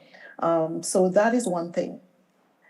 But what we've recognized is that there is really a need to provide additional enhancers for learning for a variety of reasons. Bear in mind that our students nowadays come from the Gen Z population or grouping. Our students are young learners, they're digital natives, they are actually very adept at technology, and they actually are experiential learners as well. So we're not only giving them an experience in the community of real patients, we also enhance it by giving them an experience in the digital world that they're more familiar with, and they can actually leverage their own advantage. We also see added benefits with that, in that some of the technology we use at RossMed and AUC, we actually, there's coupled with that is the ability to engage in self-directed learning. So use of the technology for self-directed learning. This is absolutely essential into not only today's world in medicine, to develop young minds to be future physicians who are paying attention to self-directed learning. And that sets them up to engage in professional development and their own development, otherwise, and development of colleagues as they move through their careers. Thank you. I'll ask Dr. Kwiatkowski to chime in with a perspective for AUC and the use of ultrasound and phantom simulation as well. Thank you very much for the invitation and for introduction. We introduced the ultrasound program as a mandatory program for the last couple of years in the new curriculum because we are considering the ultrasound as an extension of the stethoscope. So all students are introduced with the stethoscope and trained how to use it. But we strongly believe that nowadays the knowledge and the skills of using ultrasound are very important. And we divided this program into two parts. We start with the mannequins, so students in the very first module, very first semester, they have they exam mannequins only, preparing and mastering their skills before they will examine standardized patients. And of course, we proceed and we continue the mannequin practicing with the mannequins through all modules, but the patients are standardized patients, real patients, as you've seen on the recorded video, are introduced in the third and fourth semester, and students are working with real patients, so they can see the advantages and disadvantages. But both mannequins and standardized patients are preparing our students to feel comfortable when they go to the clinical rotations, joining the third and fourth year of their medical school, and then later, of course, in residency program, to feel comfortable with the skills that they will be able to apply the knowledge they learn here at AUC. Thank you. Dr. Alfari will add some thoughts about technology and the potential replacement of actual patients. Yeah, thank you.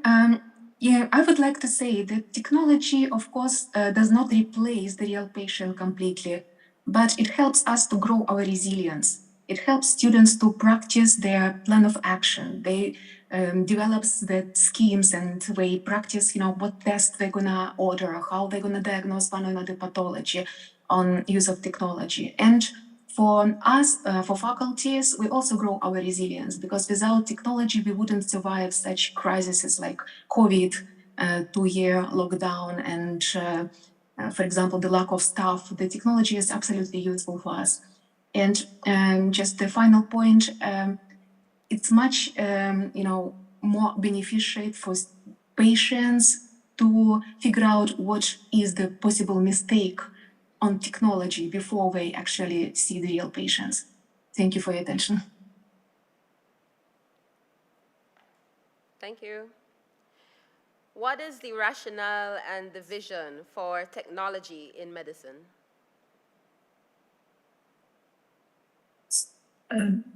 So I'm happy to answer that question if I may, and certainly invite my other colleagues as well to add to the conversation.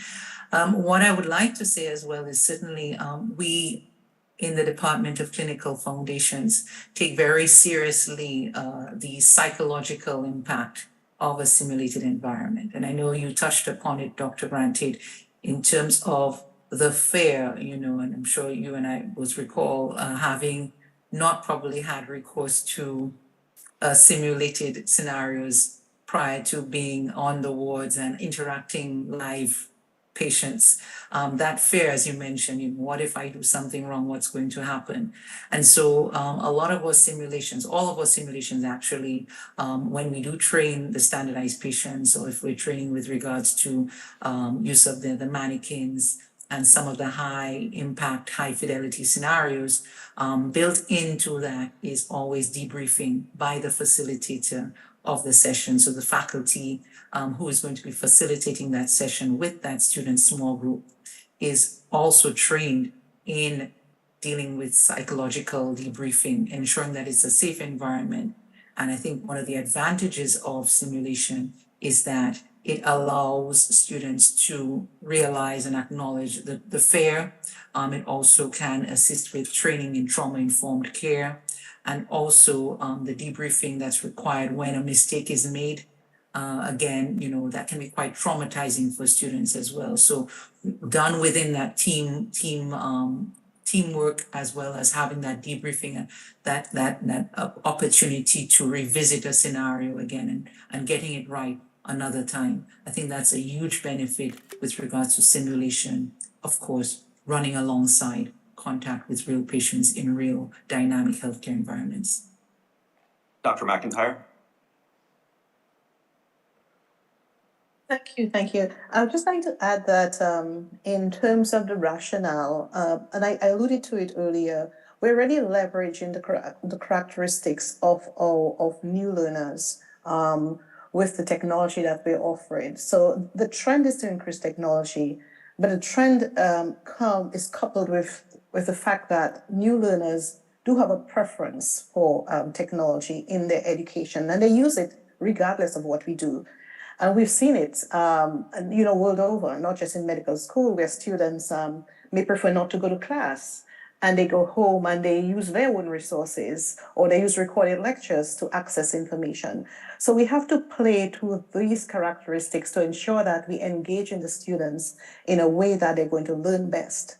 So that's one thing. That's one major rationale. But my colleagues reference safety. That's a big issue as well, especially with simulation, having students live in a safe environment before they go on to make a mistake with patients. They can do it in a small group setting.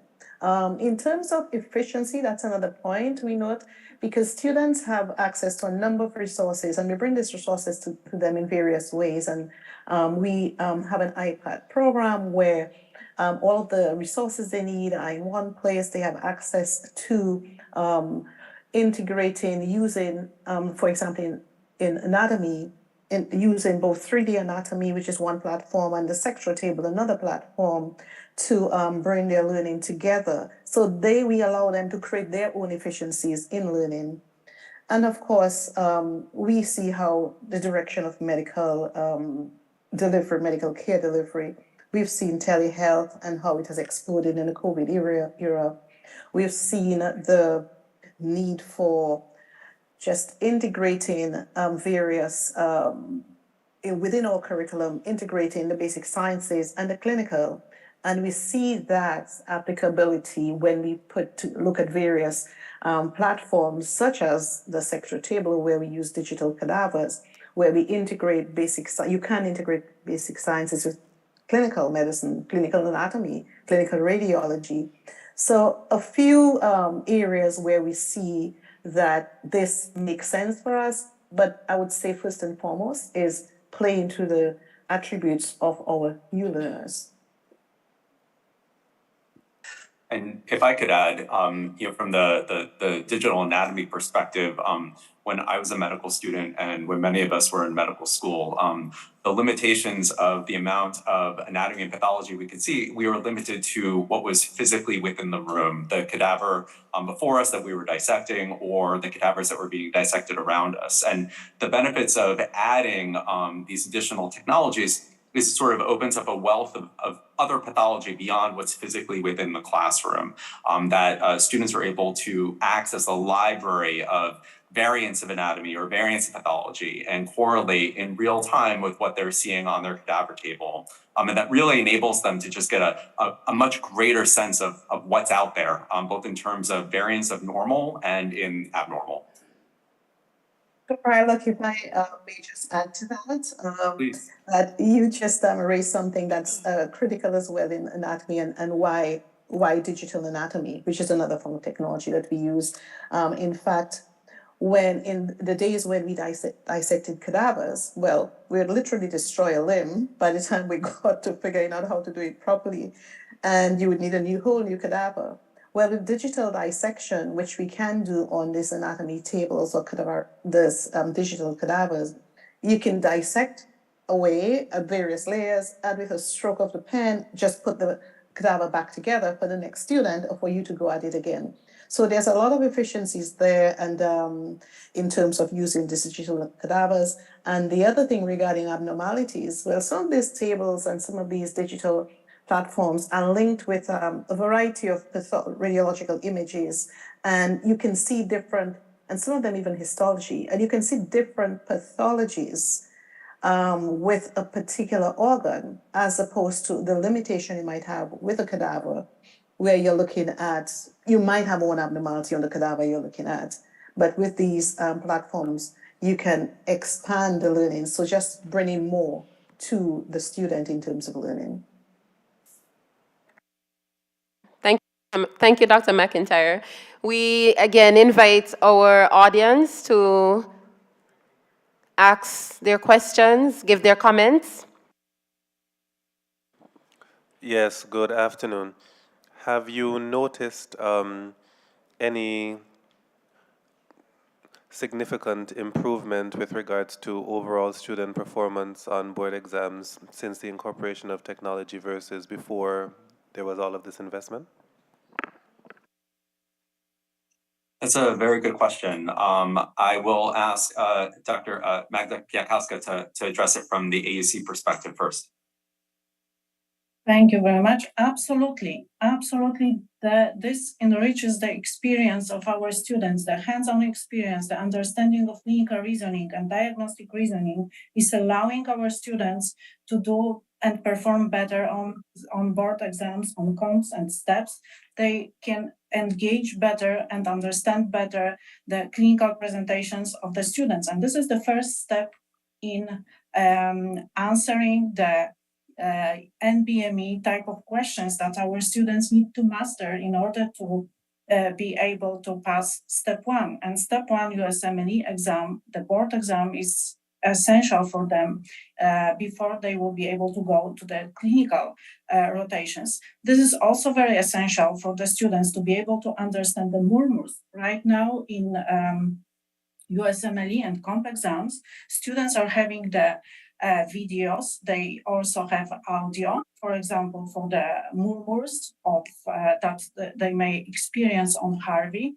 One of the simulators that were presented from Ross that AUC also possesses is the Harvey simulators. And those Harvey simulators are allowing our students to examine not only the normal features of the hard sounds, the S1, S2 hard sounds, which are the physiological sounds, but also they may experience and auscultate the patient who presents with murmur. This is very rare these days, and especially our standardized patients in majority of cases are healthy and are not presenting with any murmurs. So the ability to diagnose the murmur, to be able to say if this is the murmur which is presents due to the a particular valvular problem, this ability and this opportunity to diagnose the murmur is one of the major steps for the students to be able to answer the question on step 1 properly.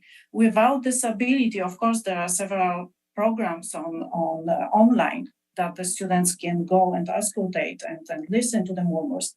But coming to the room when there is a simulator for hard sounds is essential for the students and helps them, enriches their experience and helps them to perform better on the board exams. So there's no question that the technology is very helpful and support the student success. Thank you. And Dr. Dyer, thoughts from Ross? Yes, thank you so much. Again, I want to echo what Dr. Kwiatkowska has mentioned. We have seen as well with the benefits of having a simulation incorporated into our clinical skills curriculum. What students are able to benefit from is also looking at the syllabus, particularly focusing on the USMLE content as well. We are able to work alongside our basic science colleagues so that we can identify and capture, again, those pathologies which may not be that common, so that every student can benefit from sort of clinically realizing or scenarios which you would probably encounter on a rare occasion. We can actually tailor and program the simulators to, again, simulate that environment, simulate those diagnoses and pathologies. And in that way, we have a very comprehensive syllabus, which not only captures what students, when they go out into the, interfacing with patients and the community are able to see, but also on those occasions as well from that. What it also helps us to do is also practice communication skills as well. We know that in the other steps of the USMLE examinations, communication and patient understanding patient scenarios and cultural competency, those are skill sets that are extremely important, as you know, for increasingly global world and global medical environment. And we're able to also incorporate those in our case scenarios and training both our students and our patients. Thank you. And if I could add, just as technology has been incorporated in healthcare education, it's also being further and further incorporated into healthcare assessment, right? So the actual board exams themselves. And, just to sort of echo the point that was made earlier, recognizing and diagnosing heart murmurs and the significance of heart murmurs and abnormal heart sounds. This is now physically tested on a board exam where students will have to listen to a clip of a heart exam and recognize abnormalities in the heart sounds or a murmur and try to make a correlation for clinical pathology. I mean, this is far beyond when I took my board exam. It was effectively a written exam just put onto a computer. And so now students are forced to not only incorporate technology into their learning, but it's driven by the use of technology and how they're being tested. And we'll see that in board results. I believe, Dr. Kwiatkowski, you also had a comment that you wanted to add, right? Yes.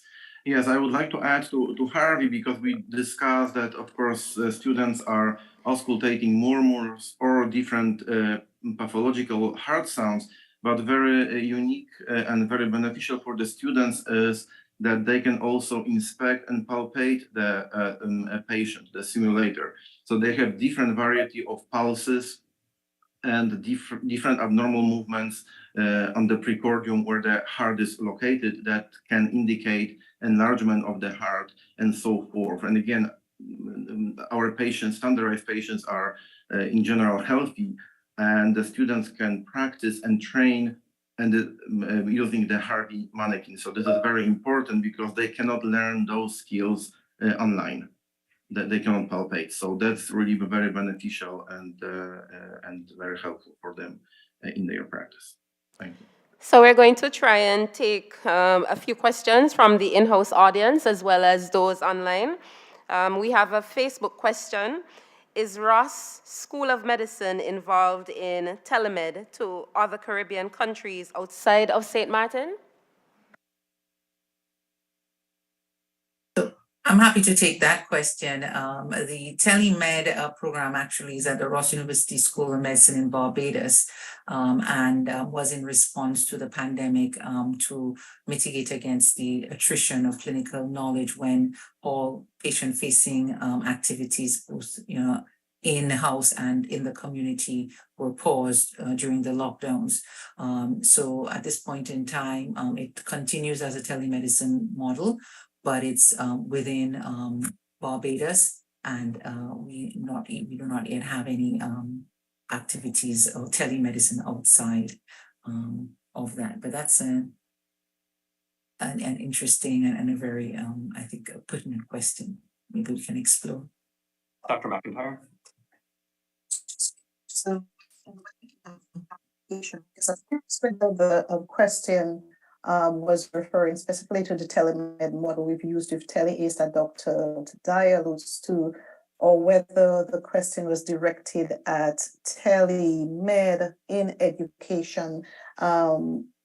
We do engage in a lot of virtual teaching, and we had to actually during the pandemic, and while students were virtual outside of Barbados for RosMed, and engage students who were remote. So we would have patients in Barbados that we would have been teaching on, but students would have been remote, or some of them could have been on island. So I'm not quite clear, but I just wanted to say that this sort of approach we've used with patients within Barbados and students elsewhere. Outside of Barbados and St. Martin, well, at least for Barbados, I know with RosMed, we have not engaged patients elsewhere for telemedicine, but I think that is something that's to come with our regionalization of some of the work we're doing in external affairs. In respect to what would be continued medical education, which is something that it should always be ongoing in just about every health setting, is there any possibility of any sort of collaboration with the ECCU, OECS countries in terms of across the different ministries of government, ministries of health? I would say from AUC, there's always opportunity for collaboration. And I think that would be echoed by Dr. McIntyre as well. Is there anything you'd like to add? Yeah, no, absolutely. I 100% agree with you. We are big on collaboration. In fact, one of the 6 buckets under external affairs is collaboration. So would be happy for anyone in the audience or the ECCB, whoever is interested in collaborating to reach out to me, because this is what we like to do. In fact, our first regional collaboration officially under this external affairs takes place just next week and we have been engaged in projects for CME, still in development. We've been engaged in projects for capacity building in terms of development of skills, and we will be delivering basic life support training to healthcare workers in Dominica over the next 2 weeks. So this is a form of simulation, basic life support, so I mentioned it here, but certainly capacity building is something on our list of things, CMEs on our list of things, happy to collaborate.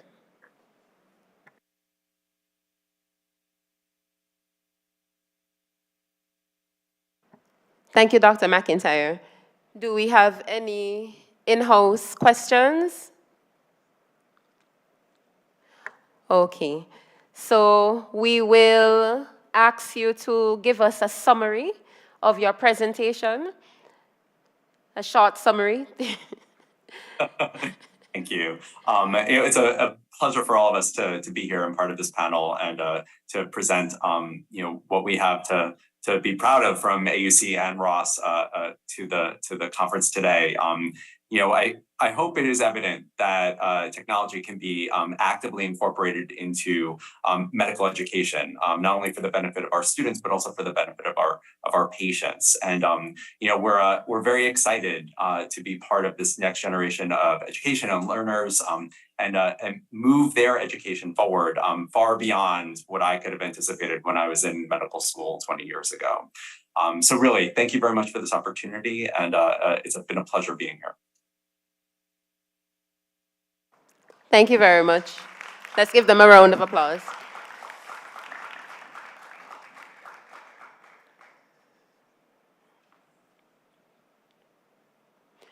We will now be going into what is that special draw that we would have spoken of, where our online registrants will now have the opportunity, one of them rather, will have the opportunity to win what is going to be a medical prize of a total sum of 2,700 EC dollars or 1,000 US dollars. And just to be clear again, this is for the purpose of what is a medical health check of any type that you so choose within the amount. It's important as well for me to highlight that for the winner to be decided upon, you must be in attendance at this point in time once your name is called. Unfortunately, if you are not in attendance online attending, then we will have to do what is going to be call for another name. Let's proceed.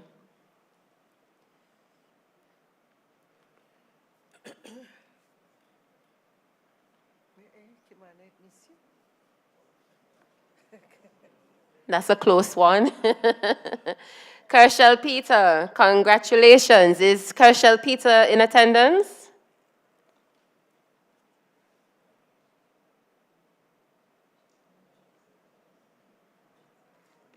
Kershel Peter, can you indicate to us on the online platform as to whether you are currently in attendance?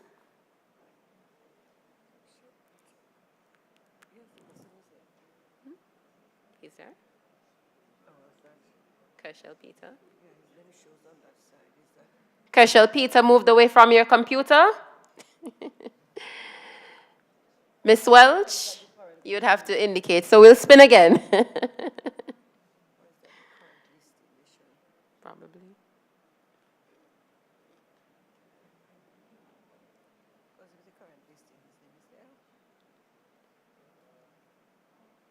Might have to give it to the in-house.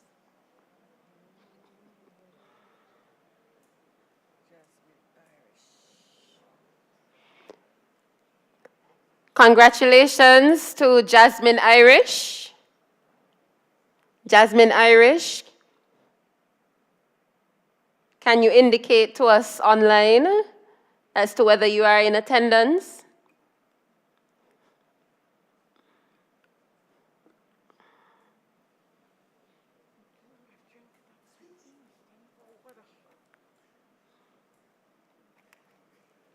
I am.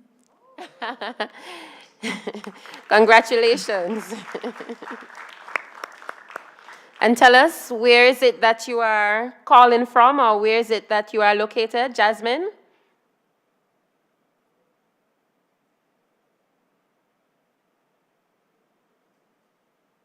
The Development Bank of St. Kitts and Nevis. Congratulations.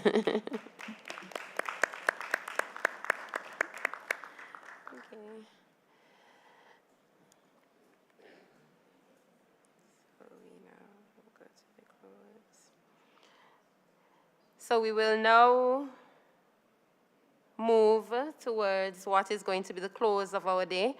I know that we are perhaps quite eager to move on to what is now the next stage. We definitely would have had a very fruitful dialogue over the course of the past 2 days. And I think that this 7th annual GRD, that it lived up to the mantra of being able to provide what was the very necessary platform to be able to allow the necessary engagement from what was a very wide array of expertise. And so I want to again congratulate and thank all of the speakers, all of the participants, and thank you too as well to what would be all of our guests who would have attended. We will now invite the Deputy Governor of the Eastern Caribbean Central Bank, Dr. Valda Henry, the Deputy Governor, to be able to give what is going to be the vote of thanks.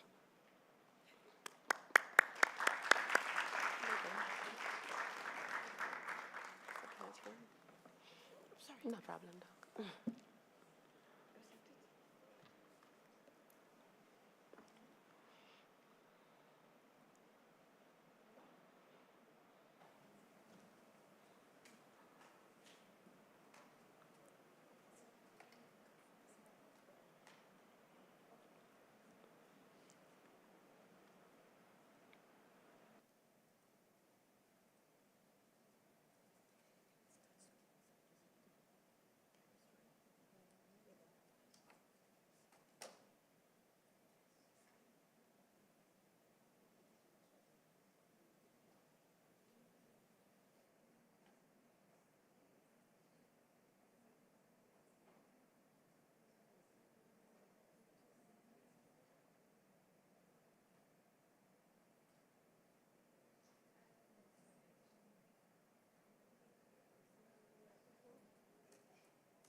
Good morning, good morning. I think it's still morning. Oh no, it's already turned to afternoon. Good afternoon. As we come to the end of the 7th Growth and Resilience Dialogue, I am sure you will agree they were 2 days well spent. So yesterday we traversed all these new things with traditional medicine, and I'm sure when you went home, you went to your backyard to look to see what you had, and then you got committed that you really need to get that backyard. I've been talking about putting mines on, on sticks, so I really need to get that going. And today was just so interesting. In fact, I was online for most parts, and I saw Governor's face when that first presentation with Richie came, and I could just see in a few, next year, at ECCB, we will be with our desk that we can shift and move, because we all know that when it comes to innovation, when it comes to creativity, when it comes to pushing the bar and going outside of the box, our Governor Timothy N.G. Antwine takes the lead on that. So we are told that in all things we have to give thanks. And so it is with great pleasure I stand here to say thank you to all of you for being here, present in person and online. And then I now move to my scripted thank you. So the ECCB coordinated the Growth and Resilience Dialogue in partnership with the OECS Commission, the World Bank, and the University of the West Indies. And that's our annual capacity building forum targeting broad-based participation from technocrats, industry, and thought leaders in the public and private sectors, academia, social partners, and the wider public. Over the past 6 years, and this year's dialogue has been successful at providing a platform for sharing challenges, analysis, experiences, lessons learned, and innovative solutions based on domestic and global trends to address fragility and build lasting resilience and adaptability in the OECS region, and forms a critical part of the growth agenda of the Eastern Caribbean Central Bank and our Eastern Caribbean Currency Union. You all know that part of our whole aim and our mission is the transformation of our Eastern Caribbean Currency Union, where we advance the good of our people, where they not just strive, but they thrive. So a thriving ECCU is the mantra at ECCB.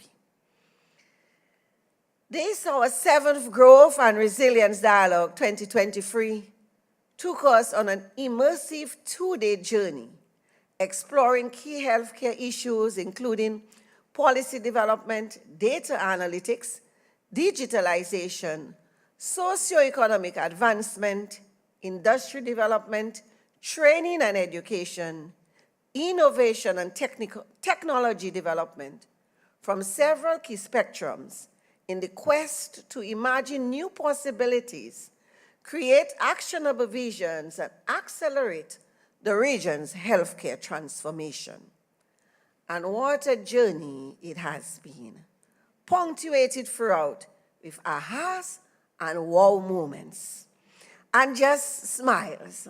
Because truly, even while I was listening, I was saying to, and I said that to CDP, D. Tracy Polias, that, every time, you've heard of the metaverse and you've heard all about this IA. And it was just like so abstract above my head. But today, for the first time, I felt that I understood it, but I could see it being a reality and also being a user of it. And I really want to thank Chris for that.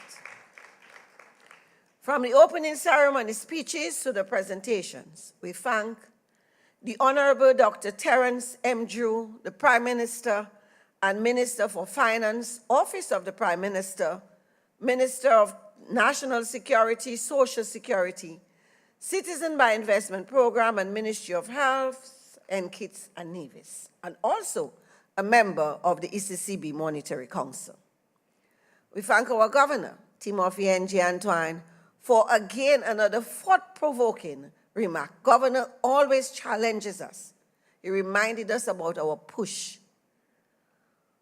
What if, and what will it take to double the GDP in our ECCU? That's a big challenge. And that's a push, but that is something that connects. That is something that we can all touch and feel. And even if we want to put it in our personal space, what will it take to double our wealth? That's what he's saying. And if that will not challenge us to come together, what will?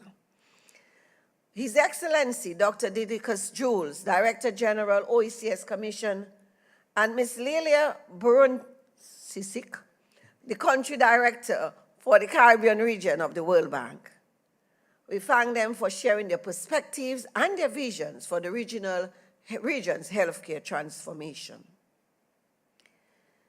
We applaud the call by Honorable Prime Minister Drew for the Centers of Excellence in Healthcare to be developed in our region, with each of our member states focused on a key healthcare discipline. I can see this happening. But not just is it a good thing to say, it's truly a need. Because when we think about the cost of healthcare, especially tertiary healthcare, when we think that for so many persons and even in our own situations, we have to go outside of our region for quality tertiary care, there is a need to make it more affordable, as Governor said, he added affordable, so that all of us, irrespective of our backgrounds, irrespective of our financial status, we should all be entitled to good quality health. We reflect on Governor Antoine's call for investments in primary healthcare diagnostic facilities for the financial system to play a greater role in the emerging cannabis industry and for each individual to take personal responsibility of our health. Folks, they said health is the new wealth. We have to take this seriously. I think the last 2 days challenged us to do that. Our daily walks. It doesn't have to be no long. If you don't want to go to the gym, you don't have to. Take 2 tins of milk and that will be your weights. Yes. Walk around the house. Jump up the stairs. Do stuff. Move. But more importantly, watch what we eat. Because what we consume truly impacts our health. We thank all our moderators and speakers. And of course, we thank our own Dr. Tate, who has been with us moderating and keeping the panels going in person. Dr. Tate, thank you. The GRD committee and all of the persons. Listen, I think I can just go back and watch this thing. I have been known to do that, you know, go back and watch things that I like. And ECCB Connects, that's another plug I'm making here for our ECCB Connects and the team at the back, Shumalan and Marlon and all of the others. ECCB Connects is truly an informational, educational, and inspirational platform. We won the award, the Central Banking Award for innovative communication. And it's not because by chance, it's all of these types of programs that we bring to you to make ECCB not just something that you hear about and what it is and don't know what it is, to make the Eastern Caribbean Central Bank accessible to all, because we are here to serve you. That's the reason we are here. You are why we are here. The African proverb, or the thing says about Ubuntu, we are because of you. And that truly at ECCB, that's truth. And so change starts with the conversation. Chris said that to us. And this has been a great start in conversation. Let's not just be all talk, as we are often accused in the region. We talk the talk. Let's move beyond talk to action. Let's walk our talk. And with walking our talk, we build our own integrity and imbue confidence in others that we are here to serve. Thank you. And thank you.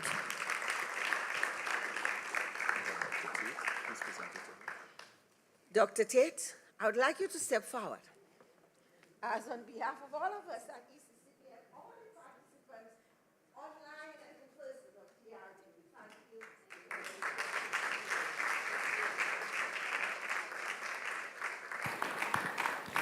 thank you.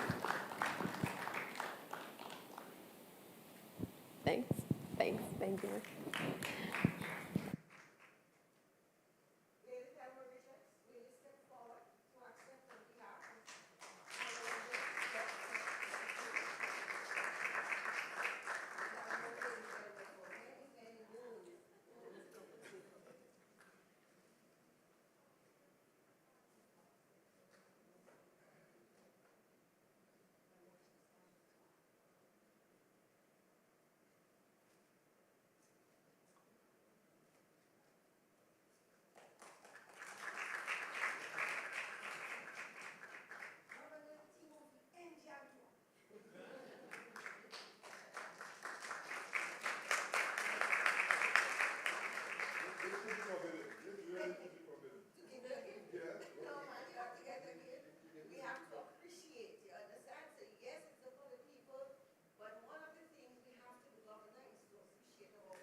Granted, the people who serve us so selflessly.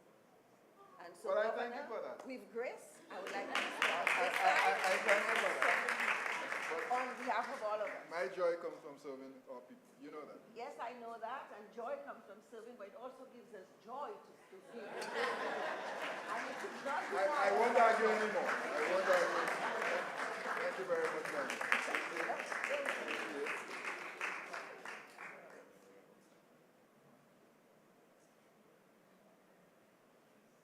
Thank you. Not so fast, DG. Not so fast. Not so fast. Not so fast. I am the one who's not Now you're going. Now you're going.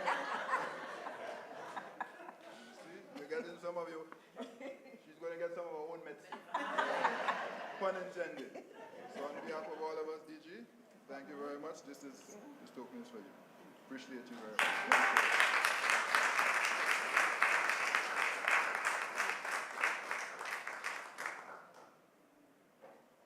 All right. Planning committee. I mean, the vote of thanks went already, so I'm not going to repeat anything. But I want to ask them to take a standing O. Planning committee, where are you? Stand wherever you are. Planning committee. Standing ovation for planning committee. Standing committee. I mean, did you have fun this week? Yesterday and today? Yes, we did. Yes, we did. And I just want to add my words of commendation, high commendation. So there's Karen, there's Sybil, there's Carissa. Come on, call the names for me, please. Call the names for me, please. Karen, Marlon, who else? Rodney Brown, Gail, Philip, and who from OECS? Alice. And yeah, look at the team. So this gift that I got, I'm giving you this gift. This is really your gift. It just goes to, here's Med, yes, please join the team. And for those who are not here physically, I just want to again say how pleased we have been with what you've put together for us the last 2 days. Thank you very much, colleagues. Heartfelt thanks to you. And there's a lesson there. When we release and we empower our youth, and all of them are young people, if you notice, they're all young people. They will do special things, as they have done this week. So thank you very, very much. God bless you all. DG, you can come back in the pic. Yeah.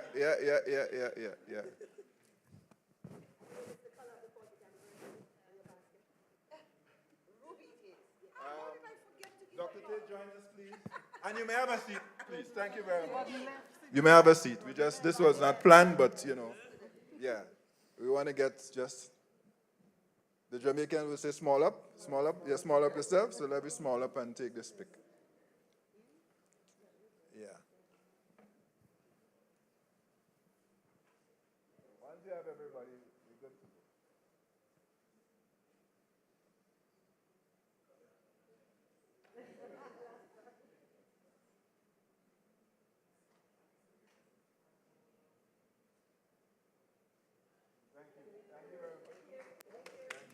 God bless you all. And 40th anniversary celebrations continue.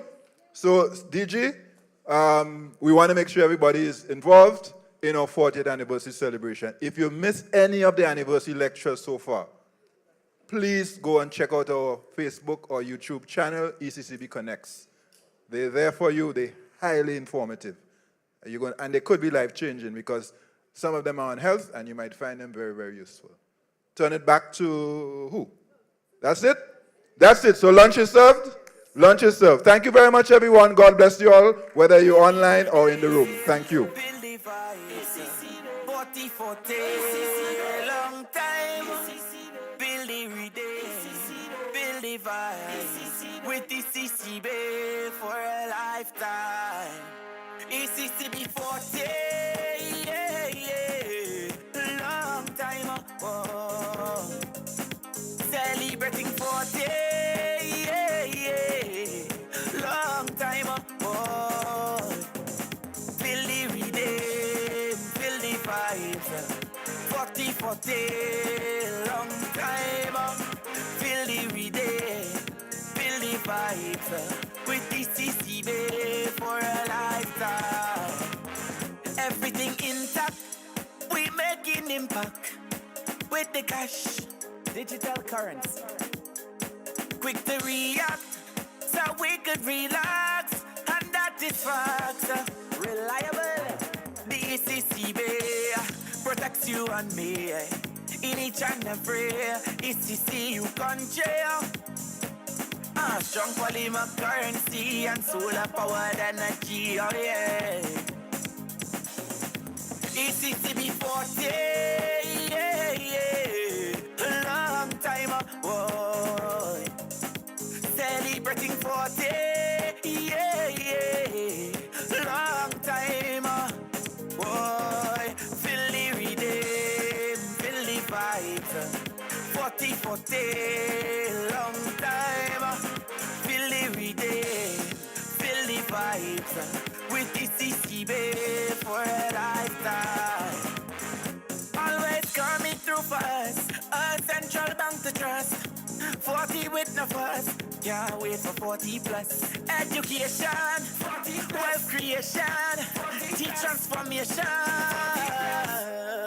The ECCB protects you and me in each and every ECCU country. Regional brilliance and vigilance, oh yeah. ECCB 40, yeah, yeah. Long time, oh. Celebrating 40, yeah, yeah. Long time, oh. Feel the rhythm, feel the vibes. 40, 40, long time. Feel the rhythm, feel the vibes. With ECCB for a lifetime. ECCB, our financial guide. Side by side, we go match with pride. ECCB, our financial guide. Side by side, we go match with pride.